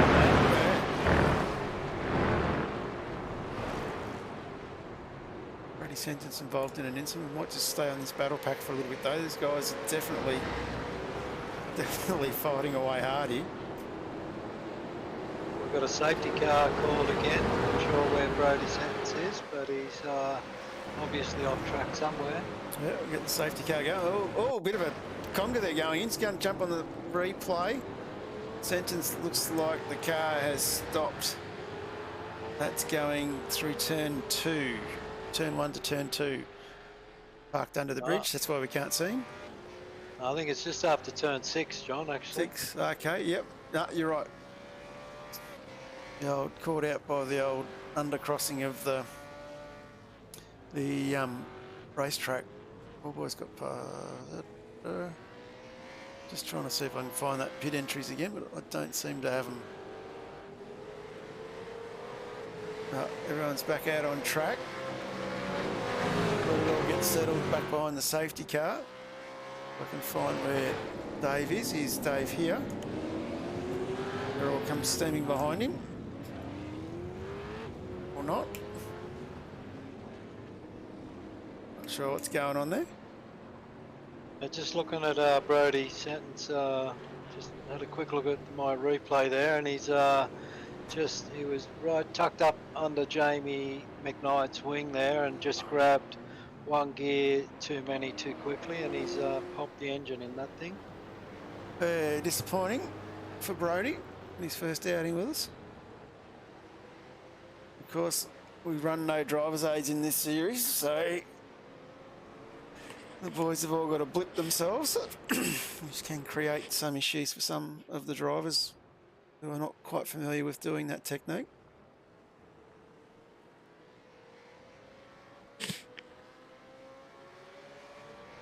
They got safety car on track waiting to pick up our leader, who is coming down the start-finish straight at the moment. A few other boys diving into the pits, of course, that didn't dive in that first time. So we'll give you an update in a minute. Of course, second safety car tonight. We'll give you guys an update in a minute once the boys have picked up the safety car and things have settled down.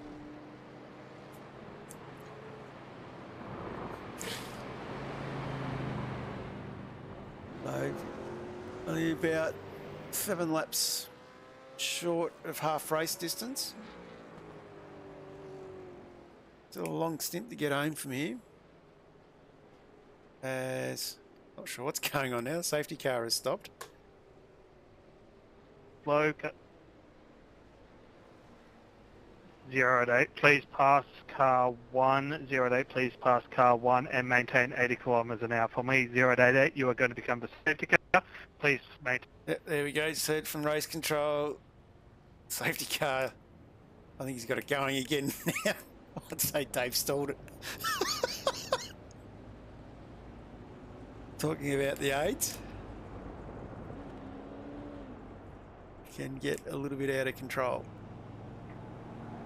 Got to restart the car and everything else. Here comes the safety car now. Of course, not our regular safety car driver, Richie Barella. He's away on work commitments this week.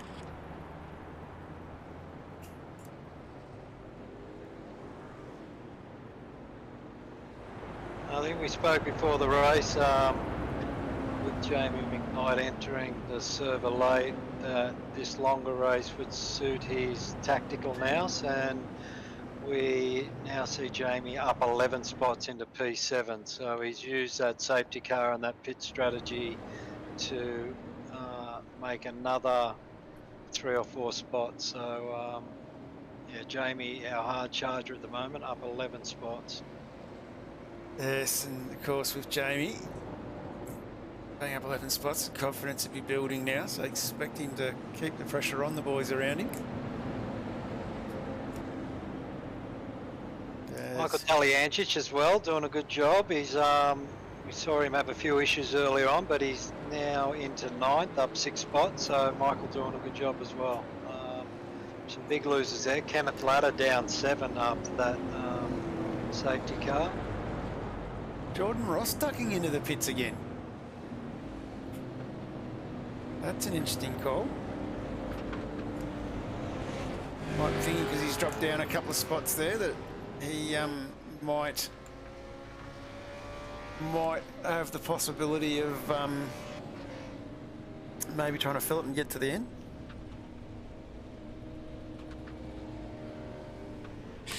Might just quickly crunch some numbers on that. Just bear with me for a minute and I'll get back to you with those figures. But definitely safety cars always bunch the pack back up again and we start to see some more exciting racing. So we're looking forward to seeing what these boys can do.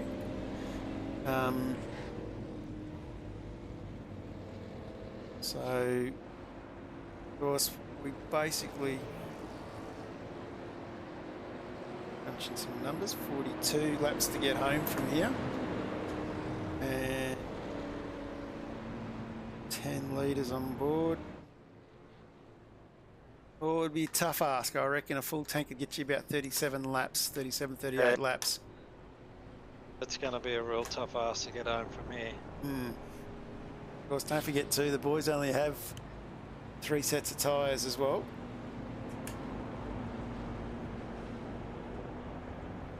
So this could get very interesting towards the end.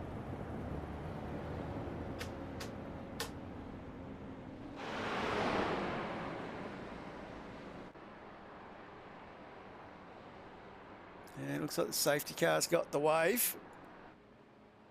Off. See what Dave Worrell can do this time. Better than last time. He's got it around the penultimate corner.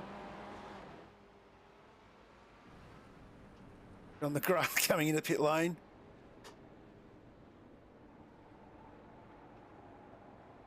And takes the wrong line through the corners. We jump back on with James Scott. He's away early. That's confused him. Took him right round to the start-finish line last time by. This time, he's gone early. Yeah, keeping the boys honest there. Brenton Hobson's managed to stay with him. But they've dropped Paul Young a bit. Dylan O'Shea in 4th, Johnston in 5th. Great little recovery there for up 5 spots. Warboys back in 6th. McKnight up 11 spots in 7th. 8th is Whiting. 9th is Taliancic up 6 spots. And Ladder rounds out our top 10 at the moment. But we're definitely battling away again.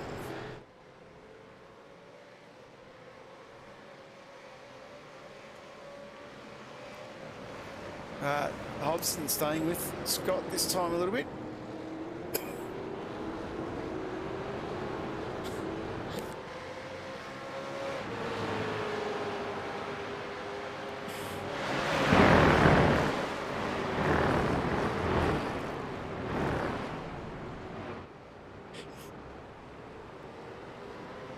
Of course, a fairly clean start here. Everyone seems to be getting through this first lap quite cleanly.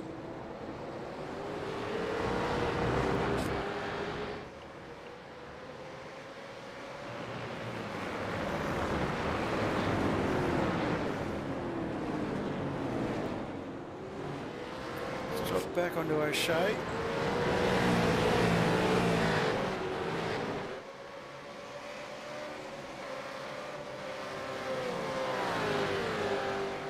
It's a bit overcast at the moment. That track temperature's dropped back to 34 degrees.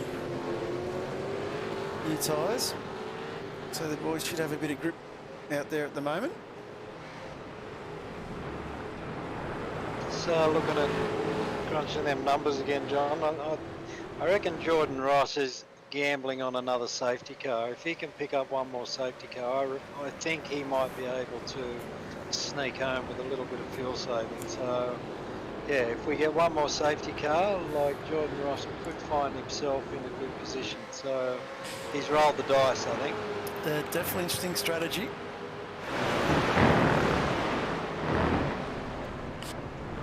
Jordan Ross has exited. He's dropped right back, so not sure what's going on with Jordan. So something's happened outside of iRacing control. It's a pity. Jordan's one of the big competitors.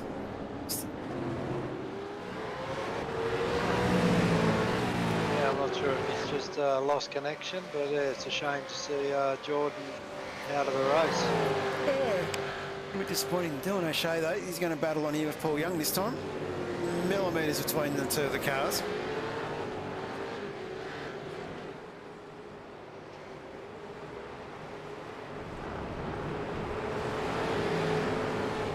Ross Hobson, 2.5 up the road from these boys. James Scott, 0.8 of a second up the road from Hobson. This is the battle at the moment. O'Shea looking very racy on Young. Paul Young's a very confident, smooth, calm, experienced racer. He won't fall for the antics of showing the nose and all those things. This is going to be cool, calm, and hold his line. O'Shea getting caught on the outside, coming out of the S's. Puts him on the inside. Damien Johnstone getting into this battle now as well. Now this time Young will be on the inside through the hairpin. But O'Shea's got the job done. Great driving from Dylan.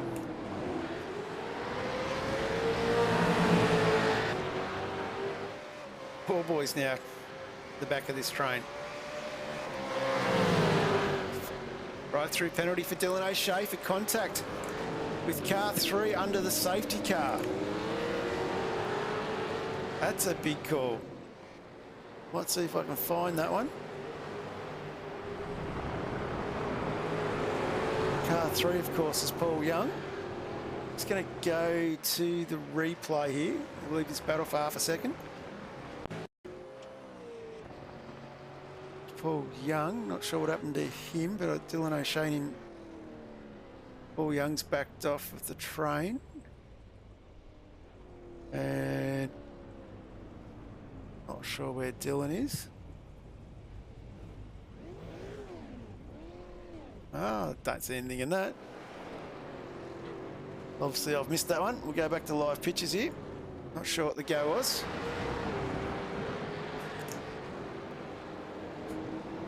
And it's continuing on.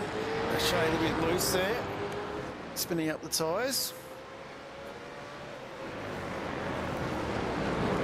All boys tucked up. Johnstone's dropped off the back of this group a little bit.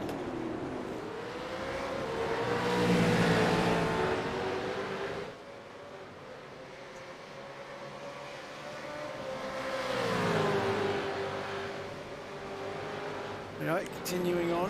Dylan O'Shea still there, a little bit deep into the corner. It's allowed Young to get up alongside, going into turn 3. This is this tight flip-flop section of the track through 3, 4 and 5.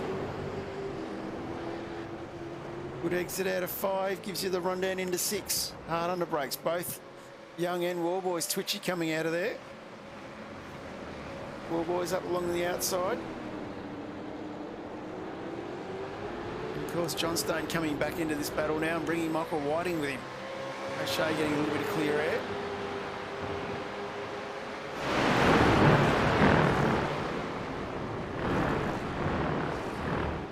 So, good little battle pack.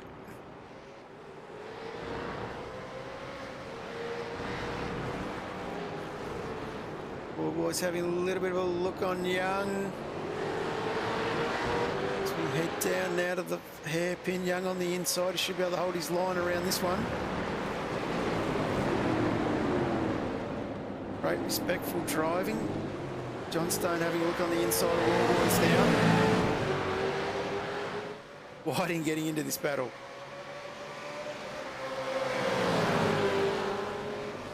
Great big defensive swipe there from O'Shea to the inside. As John Stone gets a big dive on War Boys.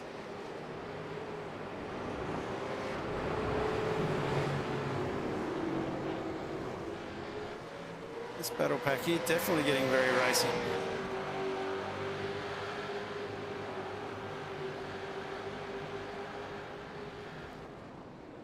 Continuing on.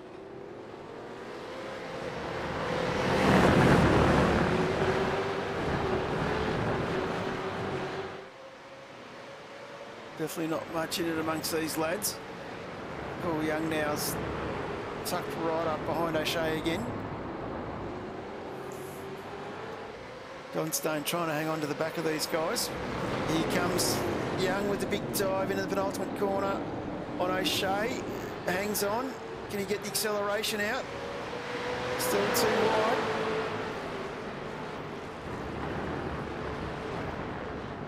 This time opens the door up for John Stone on the inside. These boys going toe to toe. All boys doing nothing but sitting on the back of this. Here comes Whiting. Here comes McKnight. He's up into 8th. As well, Taliancic in the 9th. They're starting to see some big movers and shakers in this field.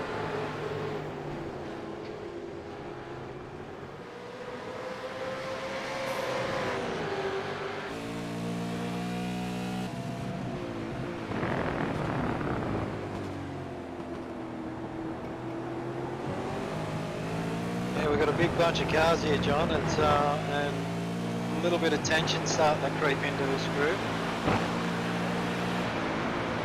Definitely not much in it amongst them all. War Boys with a little bit of a lock up there. Paul Young been battling hard with all these guys. He's allowed Johnson to sneak through and O'Shea to get back through.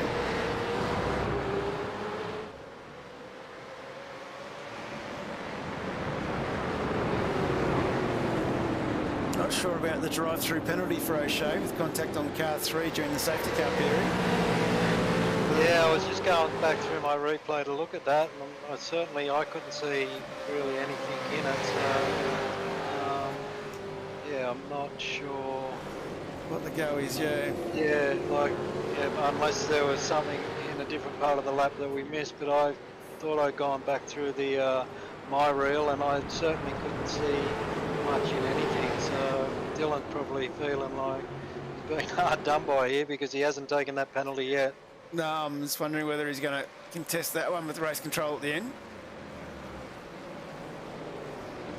As the boys, this group here battling very hard, and this is sort of falling right back through the pack here. As we've got Michael Whiting on the back of this group here. Jamie McKnight's not too far from it. He's only 2.5 seconds back. And then behind him, Taliancic, Kenneth Ladder, Smart, Hayden Harrison, Dengate. He's on the back of that group, so he's managed to hang on as well. Okay, so these boys are all definitely bunched up and battling pretty hard. So James Scott's got himself 3.8 seconds ahead of Hobson, who's 8 seconds ahead of this battle. So the Synergy Sim Racing boys up front, more than happy at this stage. This battle here definitely rolling out. As McKnight's ducked off into the pits. Interesting, because that's Jamie's third stop. As Dylan O'Shea has stopped the car. Not sure what's going on there. Not sure what's going on there. We'll try and hopefully get some Might have been a redress maybe from race control, change of plans, not sure. Anyway, we'll continue on. That's free Damien Johnstone up into P3. Paul Young putting the medal down to try and catch back up to him. Yeah, it looks like Dylan has vanished off my screen, so not sure if he's dropped connection there or not sure what happened, but he's certainly gone. It didn't look like he stopped and escaped, it just vanished mid-track, so... Had done 3 or 4 laps, maybe DSQ'd for not doing that penalty. Not sure. I'm sure someone will tell us at the end what's going on. But these 4 cars here still battling away just as hard, keeping it entertaining for us at home. Michael Whiting now all the way over the back of War Boys. Damien Johnstone takes a very different line to try and break that toe. Going onto the dirty side of the track.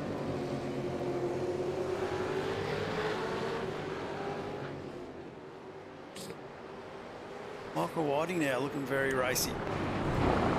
Big fish himself. Getting right into the action here. And sitting at the back of this pack watching this all unfold.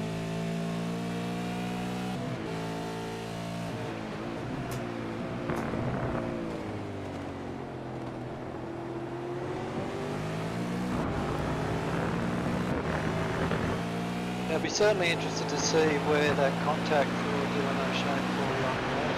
It could have been on pit entry that we didn't see, I'm not sure. There was, actually now I tend to think about it, there was that, I did see something going on here going into pit entry. So you might, if you got a chance, maybe go back and have a bit of a look. There we go. Chastity's admitted that there was contact made at pit entry. Made during the safety car, but yeah, definitely the I vaguely remember seeing something at pit entry.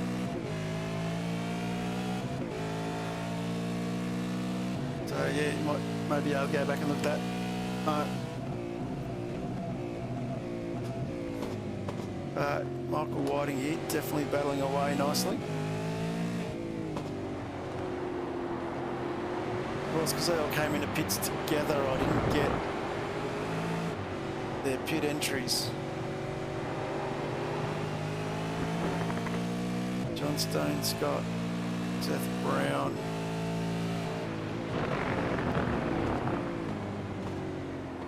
Yeah, I haven't got their pit entries, I ain't getting their exits, so I'm no good to find that one, Mark. Yeah, so Dylan actually got the back of Blake Warboys. Okay, yep, fair enough. He probably would have been into the back of Paul Young, was he? War Boys. The old freeway concertina effect.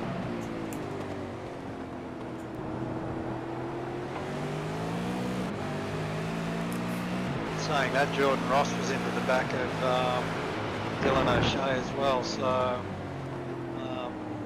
anyway, race control made their decision. It didn't look like Blake actually made contact with Paul Young, so anyway, yeah, race controller made their decision, and we're not here to question what they do, we're here to call the race, and at the moment we've got James Scott out in front, followed by Brent Hobson. Damien Johnson doing a fantastic job, up 7 spots into P3, so Damien, another seasoned campaigner who's made the most of his opportunities tonight.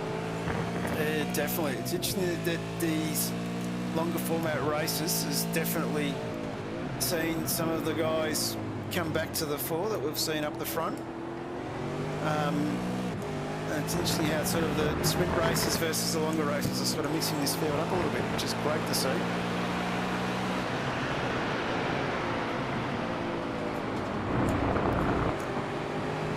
Just looking at the comments in our chat, all I'm going to say is Chastity and Baldy, go get a room. As we started on here, Whiting might just go have a look. There's another battle pack just behind these boys, of course, Christian Smart. And we go back, we've got Hayden Harris and Hayden Dengate. Hayden Harris. They said to him every time. We have Hayden Harrison and Harrison Dengate. And Hayden's got past Harrison, so Commentator's nightmare there, John. Yeah, it is. Yeah, jump back up. Youngie battling away still. Wallboy's right behind. Johnstone's managed to get away a little bit. Whiting's still tucked up behind.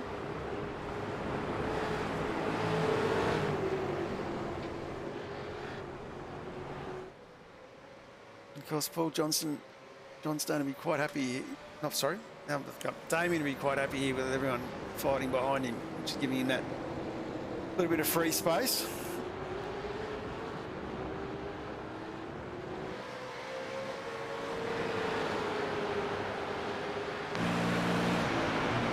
Of course, the other one we need to probably keep our eyes peeled on is Jamie McKnight back in 13. He's up 5 spots, but I think he's taken that final pit stop to get some clear air, and I'd say he's good to get home from here. So I think the other boys may need to pit again, and if we end up with another safety car, Jamie will be right back In the box seat. Of course, as we know, Jamie, the expert tactician, definitely rolling that dice. Yeah, well, he was in a pretty intense battle with Michael Whiting and Michael Taliantich, Kenneth Latta, Christian Smart. So he's pulled himself out of that, the thick of that battle, taken his final stop, got himself out in clear air, and probably just driving to a number now. And yeah, like just hoping that the cards fall his way, and come the end of the race, I think we'll see him well inside that top 10. Yeah, still inconsistent lap time, still running around in 121.4s, which is basically going up the order. Michael Whiting was a 128.4 as well. Talianchis a 121.8, Ladder a 122.6. And maybe not a bad play from McKnight. Get that for clean air. Look after the car. It's Wallboy's young battle with Whiting. Still unfolding. Yeah, this has been a great battle. They've been at it since the start of the restart of the safety car. So yeah, no quarters given here, and it's as you said earlier, John, it's a very tough track to pass on. But yeah, the boys are keeping it clean, which is what we want to see. And yeah, there's only a couple of passing opportunities, and you're really relying to catch the other driver out unawares, or the other driver's got to make a mistake. That's exactly it. You're looking for those mistakes to come into play. Definitely a great little battle here.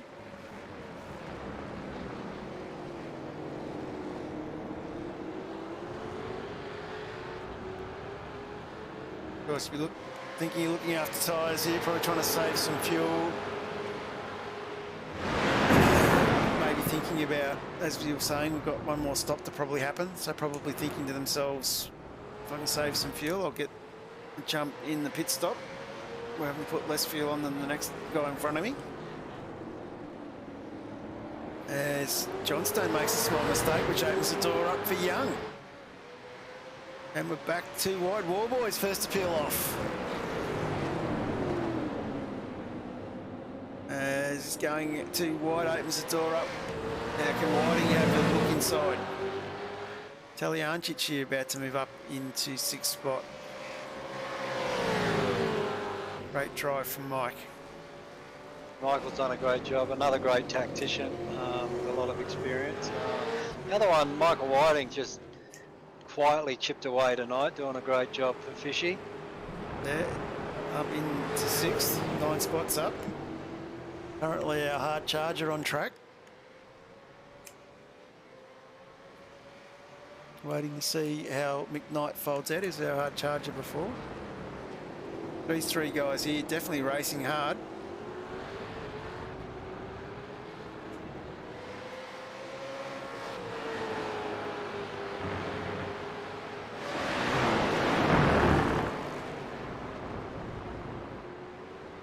They were down about 26 laps to go. So definitely getting within the fuel window for a reasonable tyre stint to get home.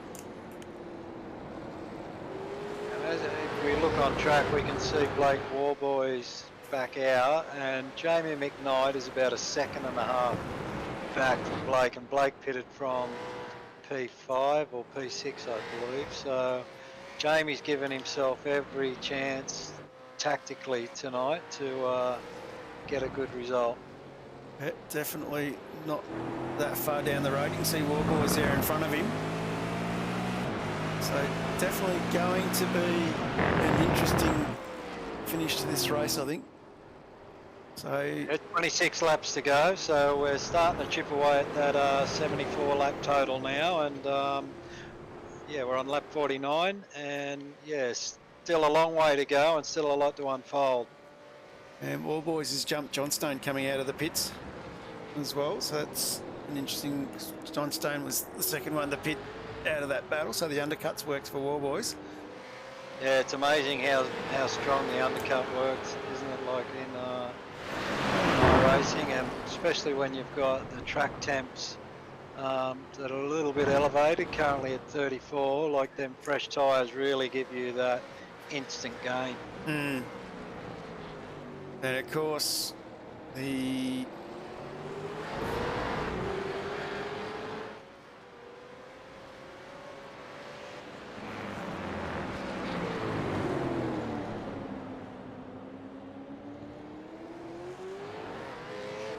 these guys here battling away. Hobson peeling off an off track. Not sure what the go was there. He's back on as Whiting gets the job done.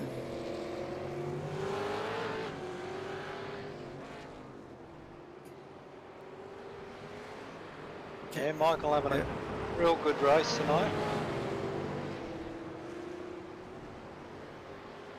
Yeah. He's doing very well, isn't he? Sorry, I've just got other things happening. These guys definitely going deep now compared to the other guys that did those earlier stops.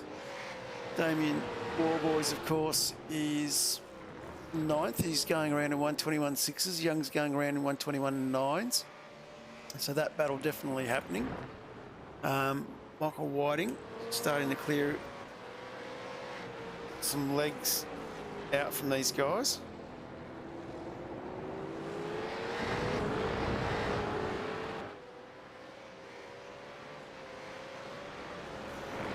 So keep an eye looking for when these guys are going to peel in. Taliachi's in the 5th now, up 10 spots.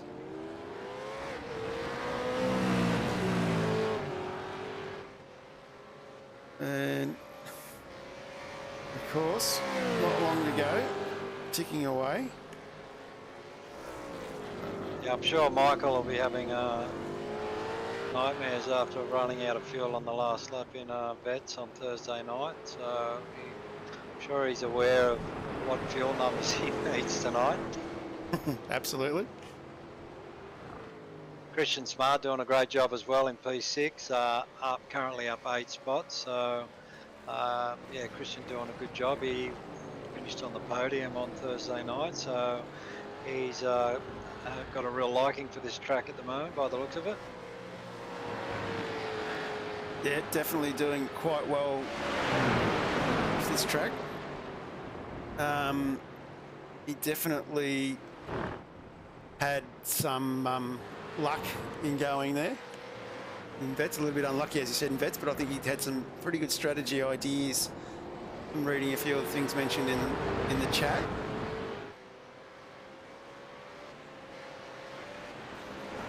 Because we shouldn't forget about our race leader, James Scott. An impeccable night of racing so far. He's well and truly cleared out. He's 11 seconds, nearly 12 seconds up the road from Brenton Hobson. So, you know, we've really got to respect the fact that James Scott is really a class act, and we're lucky to have him in the series.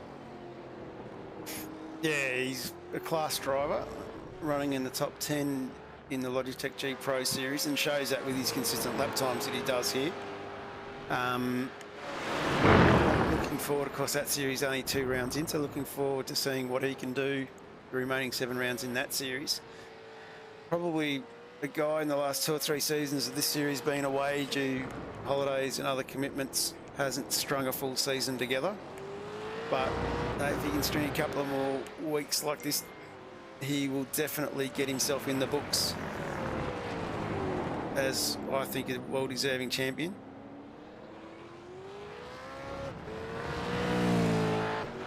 Damien Johnson, Blake Warboys battle heating up as well. Yeah, that battle definitely looking like it's going to go the toe to the finish of the race as well.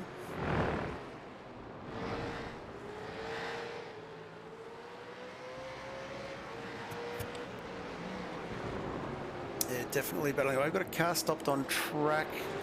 Sean Rigby's just taking the wide loop down on the exit under the circuit. He's got that going again. Warboys Johnstone battle definitely unfolding. Whiting battle. He's started to get some clear air from Young. Interestingly, based off my race computer, if Michael Whiting was to pit now, he would come out right in front of Warboys Johnston battle. So these guys here definitely with everything to play for. You can see that following along at home. You can actually see the where the P is on the track map. That's roughly where SDK is calculating these boys will come out. Definitely going to be an incident and a half. Yeah, Michael Whiting showing really good speed at the moment. Good consistent laps. He's been able to pull out a few car lengths on Paul Young, and yeah, he's doing a great drive tonight. Driving the car very square, not lighting the tyres up at all. Warboys Johnstone, Supercheap Auto replay. What's happened? Johnstone comes in a little bit. Warboys has done the old 1-2 off the track. That's let Jamie McKnight through. Johnstone waiting for Warboys. Great to see the sportsmanship here. But that, of course, has let McKnight back into the battle. Let's go back to live picks. So McKnight now back into the top 10 in 9th spot. And going back to that track map, opens up the door big time for Whiting and Young. Yeah, I'd probably be tempted to pit now that that's happened. Yeah, it's very interesting. You see that they've kept an eye on that on their times back to the opposition. Is exactly what we see Michael Whiting's doing. He's entering pit lane. And Johnstone still tucked up behind Warboys. But Paul Young now driving as the lone soldier. He's going to Yeah, it'd be very interesting to see where Michael Whiting pops out now. Well, for Paul Young now to steal a line from Formula One, it's hammer time. He's definitely got to go there. Jump back on Whiting. Whiting's just rolling out of the pits now, coming out behind Mulford. He's going to be safe in front of McKnight. McKnight just coming through the hairpin now, coming down the straight. Sorry. So Jamie coming into turn 1. So definitely a bit of a gap there. But the systems, I'd say he's got a good 6-second lead over McKnight as Michael Whiting. And McKnight is still 6 seconds up the road from Warboys, who's under pressure from Johnstone. And Harrison Dengate trying to get into the battle to help out his WK&P teammate. Yeah, good fight back from Harrison. We saw him with the stop and hold iRacing penalty with look, we think he jumped the start, so he went, you know, 3/4 of a lap down on lap 1, and he's battled his way back to be currently spots from where he started. So And just- that's a good, yeah, that's a good effort from Harrison. Yeah, just went a bit deep in there. He's going on the grass himself. He's just going to jump back up. Paul Young's still going. So he's going another lap. Going to go deep, I think, into this fuel load.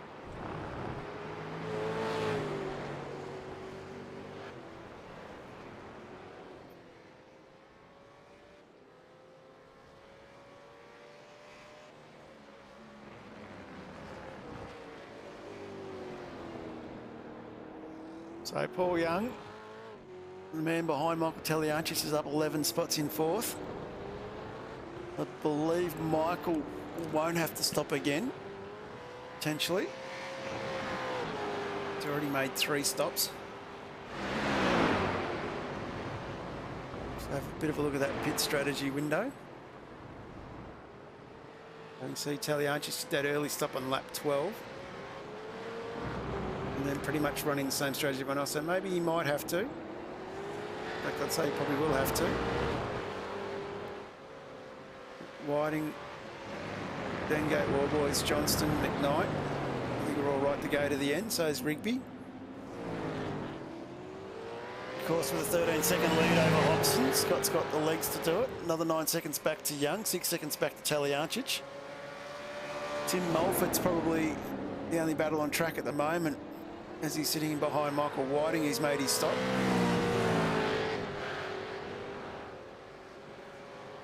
So Mulford still to make his another stop to get home.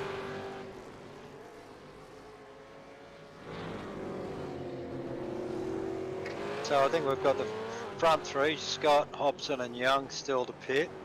Christian Smart, Kenneth Ladder, Tim Mulford.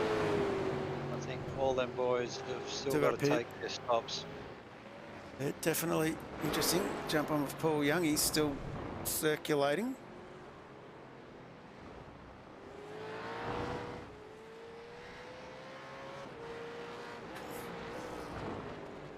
In the penultimate corner, we're going to see Young roll in now. I think it's going to be a very tight battle where he comes out between 7 and 6. He'll be right in that Ladder Whiting battle. Somewhere in around there, I'm expecting the roll out, sorry. The Whiting Mulford McKnight, a little bit further back. But he's gone again. As might just have a look for some other battles on track. All sort of fairly spaced out at the moment. Jump back, we'll have a look at Michael Talianchich. He's circulating reasonably well. His last lap time was a 1:21.6.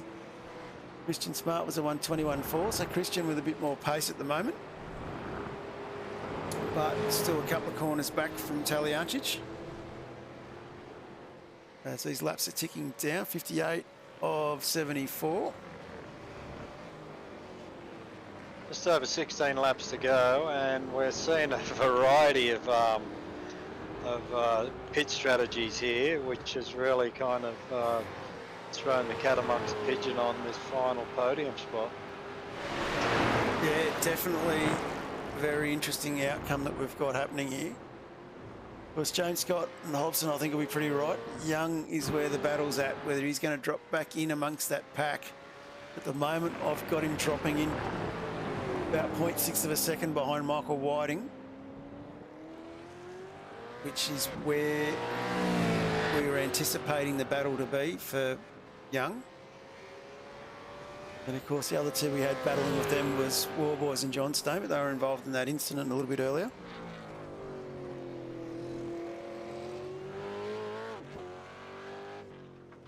But Paul definitely looking very composed, the car handling really well. So he's been out for a while now. So these boys have all got about 28, 29 laps on this tank. Be expecting to see them start to come in shortly.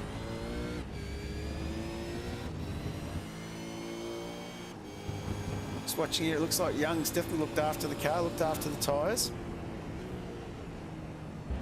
Yeah, Paul's done a super job all night, and yeah, it's going to be a very tight battle between him and Michael Whiting, I think. And I'm not discounting Michael Taliantich getting home from here. He could be fuel saving a bit, might be worth getting on board and having a listen to see whether he's rolling out anywhere. Just on board with Michael now.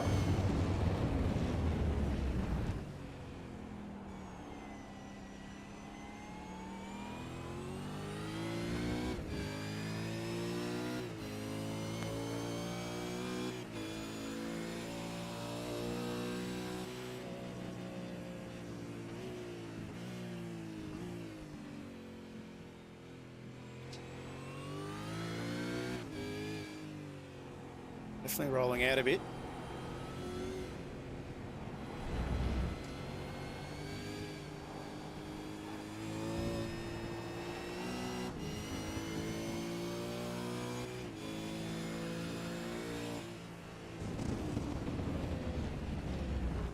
Yeah, I think you can probably safely say Michael's driving to a fuel number at the moment. Yeah, I think we're definitely on for an epic battle here at the end. 15 laps to go.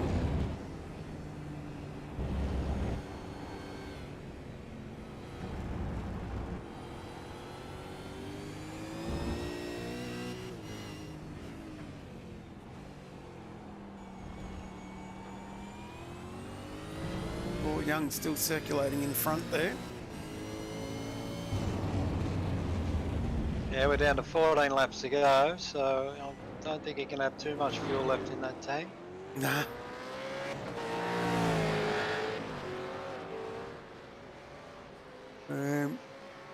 War Boys has ended up back behind Dengate, so not sure what's happened to Blake.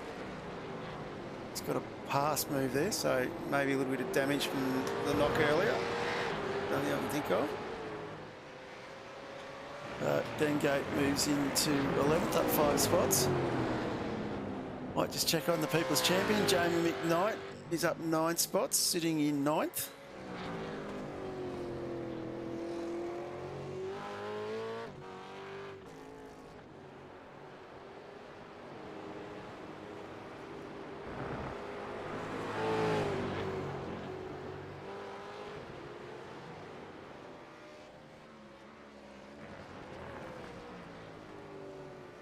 So great drive from Jamie. Of course, we know Jamie probably doesn't have to. We know Jamie doesn't have to pit again, so interesting to see where he ends up as the other boys start to pit. Paul Young goes around another lap. Still circulating with reasonable lap times. So Young this time by does a 1:21.69. Whiting's been going around at a 1:21.2. So definitely the battle on.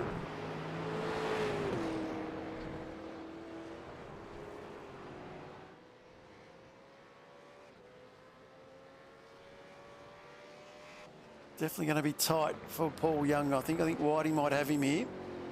But Kenneth Ladder going to come into the equation as well. I think when Young goes into the pits.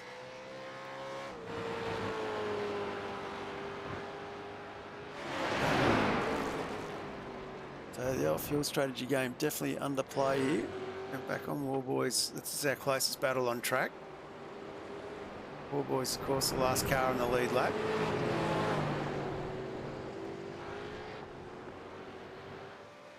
I think the only people with a similar pit strategy at the moment is James Scott and Brenton Hobson. Of course, James Scott 15 seconds up the road from Hobbo. Hobbo's 10 seconds up the road, of course, from Paul Young. Just playing the fuel calculator game. If he does pity, he'll come out in front of Young.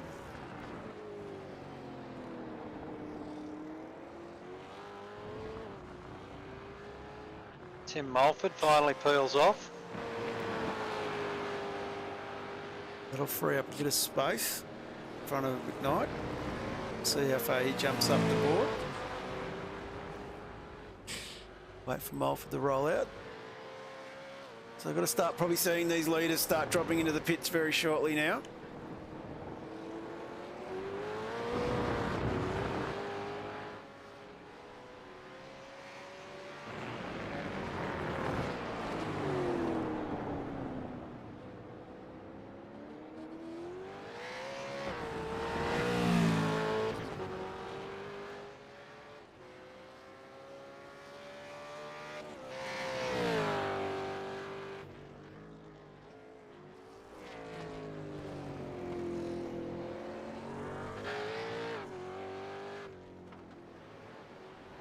Paul Young goes around again. Don't know where these boys are finding the fuel from. Great driving, 11 to go, nearly home. Must have filled the roll cage up as well. Yeah. Some good conservative fuel saving by a lot of these boys tonight, I think.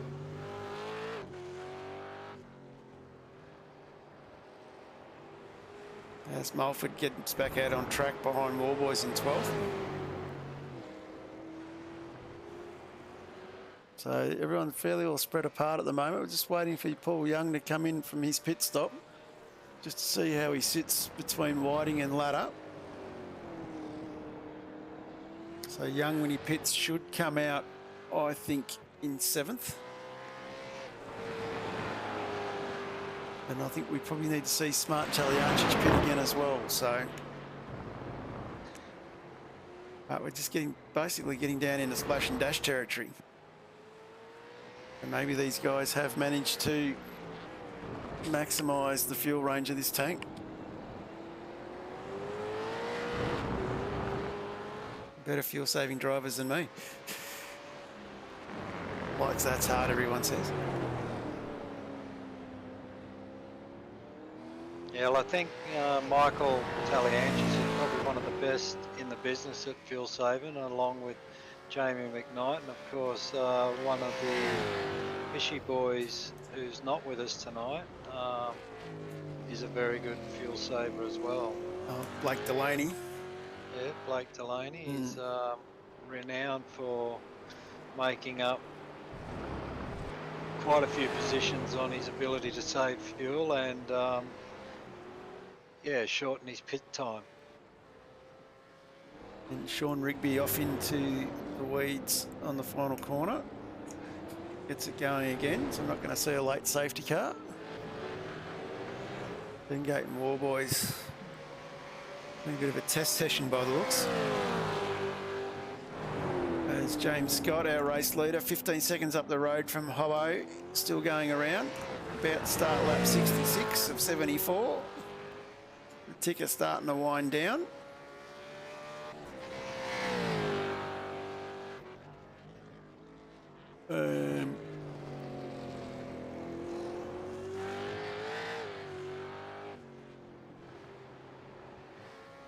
Brenton Hobson comes across the line, so it gives you a bit of an idea what 15 seconds looks like.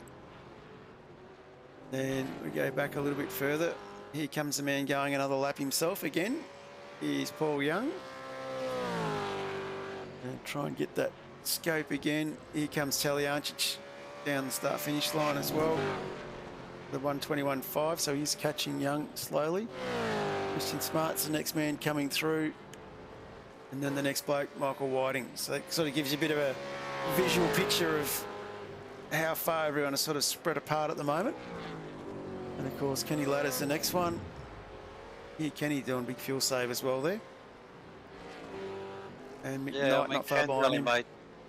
Ken's only made 2 stops, so I don't know that he can get home even with fuel saving, but I'd love to be proven wrong. And James Scott's peeled in now. So I'll see how good my computer is. Where he comes out. And does Hobbo do the team thing and follow? No, Hobbo keeps going. Hobbo's going to put the P1 next to his name for a lap. So Paul Young keeps going as well. definitely turning into a fuel-saving race, I think. Taliancic keeps going, Smart keeps going. course, Whiting's made that extra stop. And James Scott comes back out on track in second spot, like we predicted.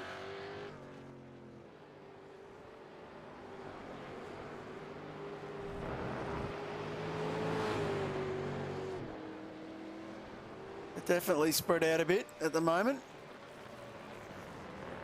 As just keep an eye on Hobson. Out through the S's. Probably expect him to peel off this time by as well.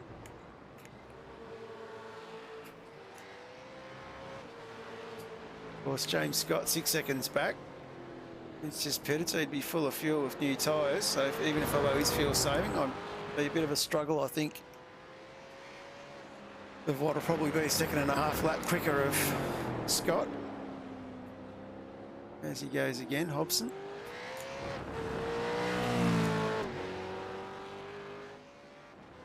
And Scott comes around on the start-finish straight. That gap is 7.1 seconds. Expect that to close this lap.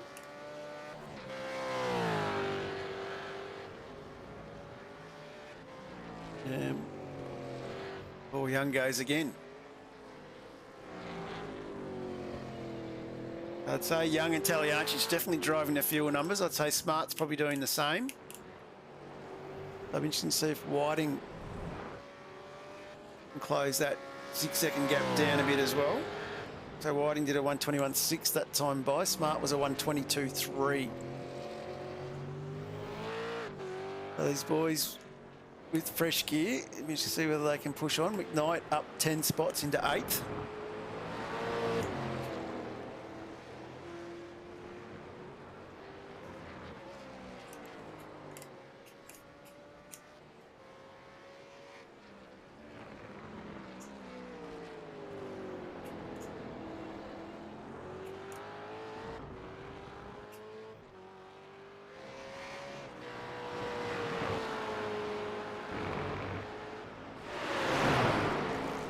So 6 laps to go, and it's getting very interesting with who's going to have to pit again and who's not going to have to pit again. Definitely getting really interesting. Taliancic goes around one more time. Or Young goes again. So yeah, very intriguing battles here. Turned out to be a very tactical race. Definitely Youngie with a 1:21.9 and Taliancic with a 1:21.4. So definitely seeing some of these gaps close a little bit. Christian Smart, still 5 seconds down the road. Whiting hasn't really closed up too much on Smart. Smart's last lap was a 1:21.9, Whiting a 1:21.1. Ladder's last lap was a 1:22.9 with McKnight a 1:21.7. So definitely some boys still doing a fair bit of fuel saving. But we're seeing really a very tactical race. Probably think we might have seen some of these gaps close up. Ladder, of course, has McKnight right behind him. That gap is closing fast. Let's have a look at some of these pit strategies. These boys now rolling out. Hobson rolled out 39 laps, 40 laps as he starts his next one. That is some pretty impressive fuel numbers. You can see why McKnight's catching Ladder. Ladder's on 39 laps. He's another one rolling the long game. McKnight, as we said, fueled to the end. He's probably done a little bit of saving to make sure he gets home. Of course, only 28 laps. So I expect McKnight here probably to pick up another spot and move into 6th. Into 7th, sorry. Yeah, well, with the pace Kenneth is driving at the moment to save fuel, I've got no doubt Jamie will be onto the back of him very quickly and pass him pretty quickly. That's the old battle. Definitely here, big saving from Kenneth coming down into turn 1. McKnight goes through.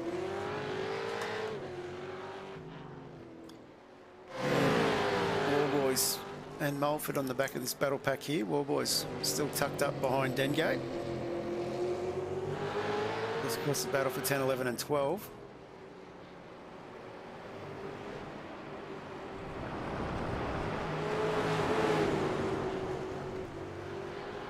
And McKnight not quite getting away quickly from ladder as I thought he would. The gap slowly opening up. Being the same team, quite possibly Jamie's going to give Kenny a bit of a tow to get him home, maybe. Young and Smart both in. It's allowed Taliancic to move up to P3.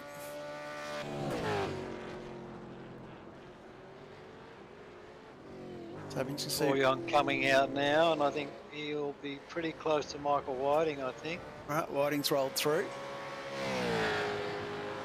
But we'll have the fresh tyres.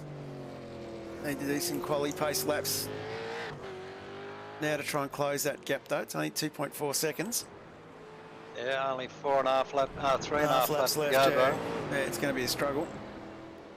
Kenny Ladder, he is tucked up behind Smart. Smart's come out in front of Ladder. And he's about 1 second behind McKnight. So McKnight's got to get a wriggle on.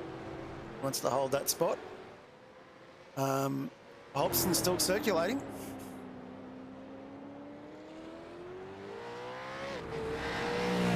Living on a dream. 3 laps to go. James Scott coming away tonight, so gap down to 7.5 seconds.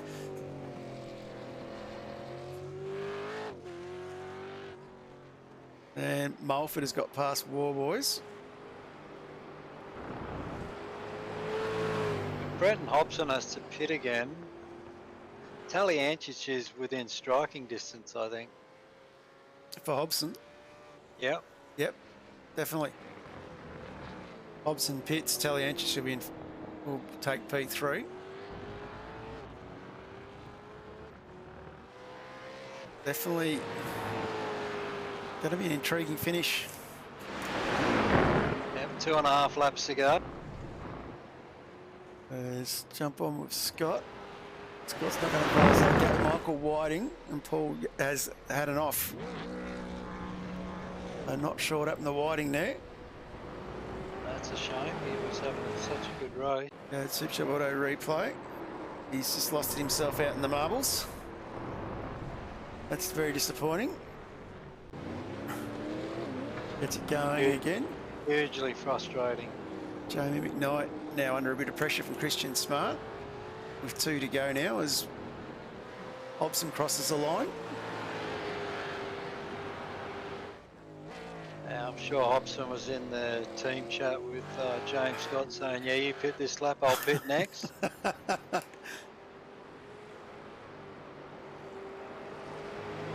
It's a hell of a drive if he makes it. Yeah, you're not wrong. It's, yeah, like 2 stops. He's he's going to be very, very tight, but 43 laps. Wow. 43, 44 laps if he makes it.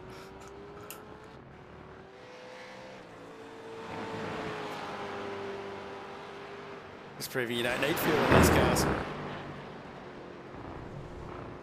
now I'm not quite sure how he's getting the numbers he's getting out of this car, but he's still doing pretty good lap times, and yeah, looks like he's going to make it home.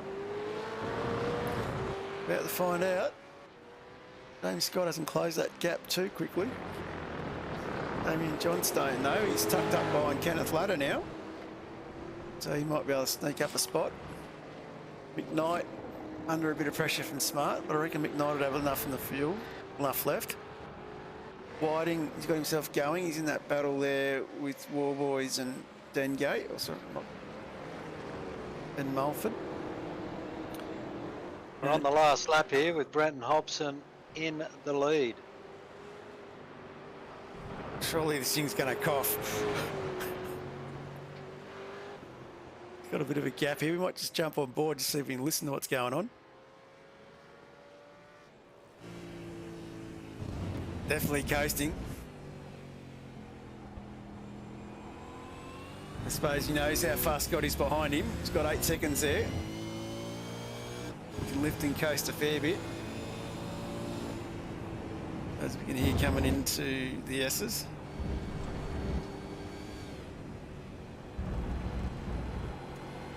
not driving like it's got nothing left.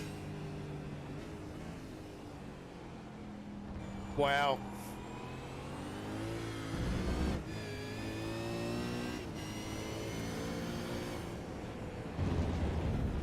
What a great tactical drive there we've seen from Brenton Hobson tonight.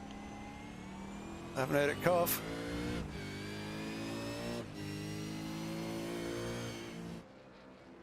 It's done. Well done, Hobbo. A great drive from Brenton Hobson. Got enough fuel to do another race. Yeah, do a burnout. It's James Scott home P2. Michael Taliancic doing it for the Vets boys. Going to bring her home in P3. That's our podium. Paul Young. He's going to roll her home in third. Sorry, in fourth. Great drive from Paul still to finish so high up. And this bloke has to be our hard charger. Up 13 spots.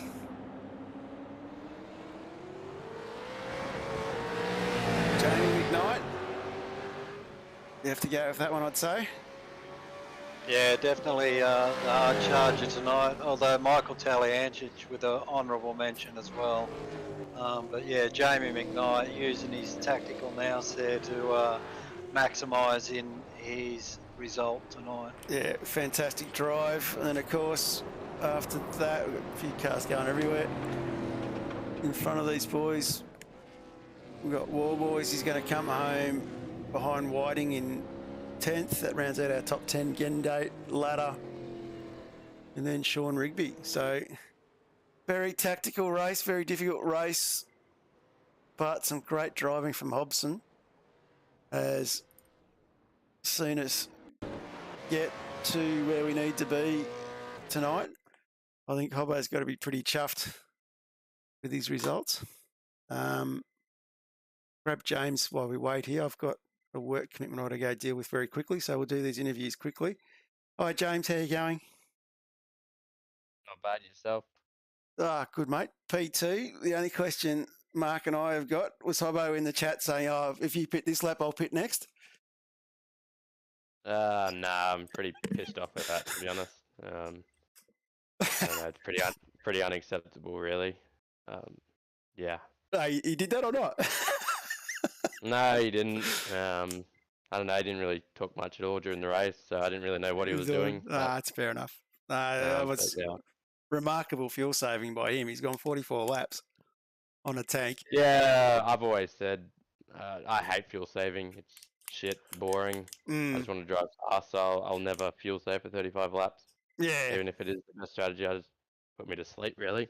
Combined with the track, I'd be asleep after 2 laps, really. Yeah, no, that's fair enough. Anyway, P2, mate, you've got to be happy with that, with the way the championship's going. That's going to leave you in pretty good stead still. Yeah, I got no idea what the points are.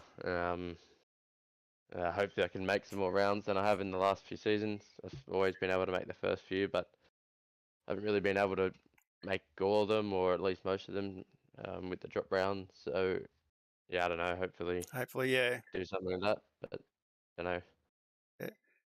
While we wait for Hobbo, we'll have a quick chat to the man who came in P3, the veteran fuel saver himself, Michael Taliancic. Well done on P3, Michael. Thanks. It's a bit of redemption after Vets last week. I ran out of fuel here and lost 3 spots at the finish line. It's not like you. Yeah, I got a bit hyped up in my race and forgot that I was fuel saving. But yeah, I'm pretty stoked to get P3. Nice. Surprised to see you didn't fuel save that one, Jamie. No, mate. I just kept my second set of tyres for the third stop. Yeah, Mr. McKnight, Yeah. our hard charge, that was a great effort, mate. You must be pretty chuffed for that one. Mate, I'm surprised. It was a nice solid drive. It wasn't anything special. I just kept it clean and don't think I had any incidents, and just watched the guys in front have a good duel. So it was very enjoyable, long race, and congratulations to James, of course, and Brenton, and great win, and also Michael for that. I think he started beyond there. I might have started just in front, so well done, Mike. Great drive. And then, of course, I've just got to say, I think the red car makes you faster. Mate, it's got it. Oh, that's the last thing I could try. So yeah, it seems to be working a little bit, but not helped me for quality. But in the race, the pace was good. So no, I really enjoyed that. Thanks, boys. That was good. That's Yeah, great. great tactical drive, Jamie. You used your fuel and pit strategy very well to give yourself some clean air and just drive good numbers, and it paid off for you. Thanks, Mark. Yeah, just stuck to my own race and ignored the rest. As I said, I've got a bail. I've got a work thing I've got to deal with. That's all right, mate. Catch us later, boys. Then so we'll talk to our man in P1, and he can do the shout out for all the SSR boys. Then I'll come back to yourself, Michael. Mr. Hobson, Mr. Fuel Saver. Hello. Well done. Thanks. I didn't expect to win that, but hey, you take them when they come your way, right? Absolutely. That was probably one of your better performances for fuel saving, I think. 44 laps is pretty impressive. Yeah, don't mind the old fuel save. I was kind of humming and hawing because I came in a lap before everyone else, or before James anyway, at the last safety car because I was worried that we get stuck behind it. So I jumped straight in the lane, and that meant I had to burn an entire lap extra fuel before we got in the safety car train as well. So I was kind of not thinking I'd make it, but I just sort of cruised around, and I don't know if it would have been quicker to go the other way or not. I think in the end, the biggest limitation was tyres, not fuel. So I think that might be what James ran into. He just couldn't go fast enough without saving because the tyres weren't there, which I think might have made he should have on theory been able to go much quicker with a stop than saving, I think. But just the way it worked out, it wasn't that way tonight. So I got lucky, and you'll take him. It's not easy to beat James, so I'll take it any way it comes. Well, Mark thought you might have told James to go pit because you'll pit next lap. No, I didn't think of that. Maybe I should have tried that. That would have been the go. Anyway, mate, anyone you want to give a shout out to? Obviously, the guys, James and all the rest of us that we're in here tonight, and all the sponsors on the team, Parramatta Isuzu, West End Mazda Group, Dr. Epoxy, Works Racing Components, Dan Cinematography, Doe Photo, all the rest of them. Obviously, a shout out to everyone involved in running the league and the sponsors attached to that, and to your good selves for putting on a broadcast. Much love. That's all right. And Mike, we'll come back to you, mate, so you can give a shout out to your sponsors. Yeah, I'd like to thank Manum Racing Products, V&M Simulation, and Sideways Photography. And yeah, just a shout out to all you guys running the series. It's been enjoyable. It's good. Yeah, great drive, Michael. Well done, and well done, Brent, for the win tonight. Thank you. Yeah. Thanks, guys. Next week we're off to Spa, so we will be back online next week at 8 o'clock for Spa. So it'll be Pro Series week. So the boys will all be keen to get some practice in for that one. And not me, John. Not me. Not you. There you go. I won't be here next week. Put it out there now. I'm not going to be here next week, so I'll be missing this one. So no practice for me for Wednesday. Does that mean I'm doing some heavy lifting next week? Probably. Yay. Anyway, I'll talk about that later. Moving on. Yeah, just want to say good night to everybody. Big thank you to the drivers. Big thank you to everyone who's out in the chat. Still 16 of you there listening. And of course, a huge thank you to Mark Duggan and to the race control boys and to the league organisers. And yeah, we'll see everybody again next week. Cheers, John. See everyone next week. See you all. There's no arguing that people love their cars. We weren't arguing. They talk about their cars, sing about their cars. Some people even look like their car. Whether it's an old car, new old car, fast car, family car, electric car, race car, two-wheel car, no-wheel car, or a car you know's parked around here somewhere. People who love their cars love to tinker with them. Some people tinker big, some people tinker small. Some people tinker some degree between those two variables. Whose voice is that? And that's where Supercheap Auto comes in. We've been helping people tinker for 50 years. For people like Bill, Lucy, Kevin, other Kevin. Oi, get off my car! Didn't catch this guy's name. It's Kevin. Not Patrick. He doesn't shop with us. Whoever you are, whatever you drive, we'll help you make it super. Because super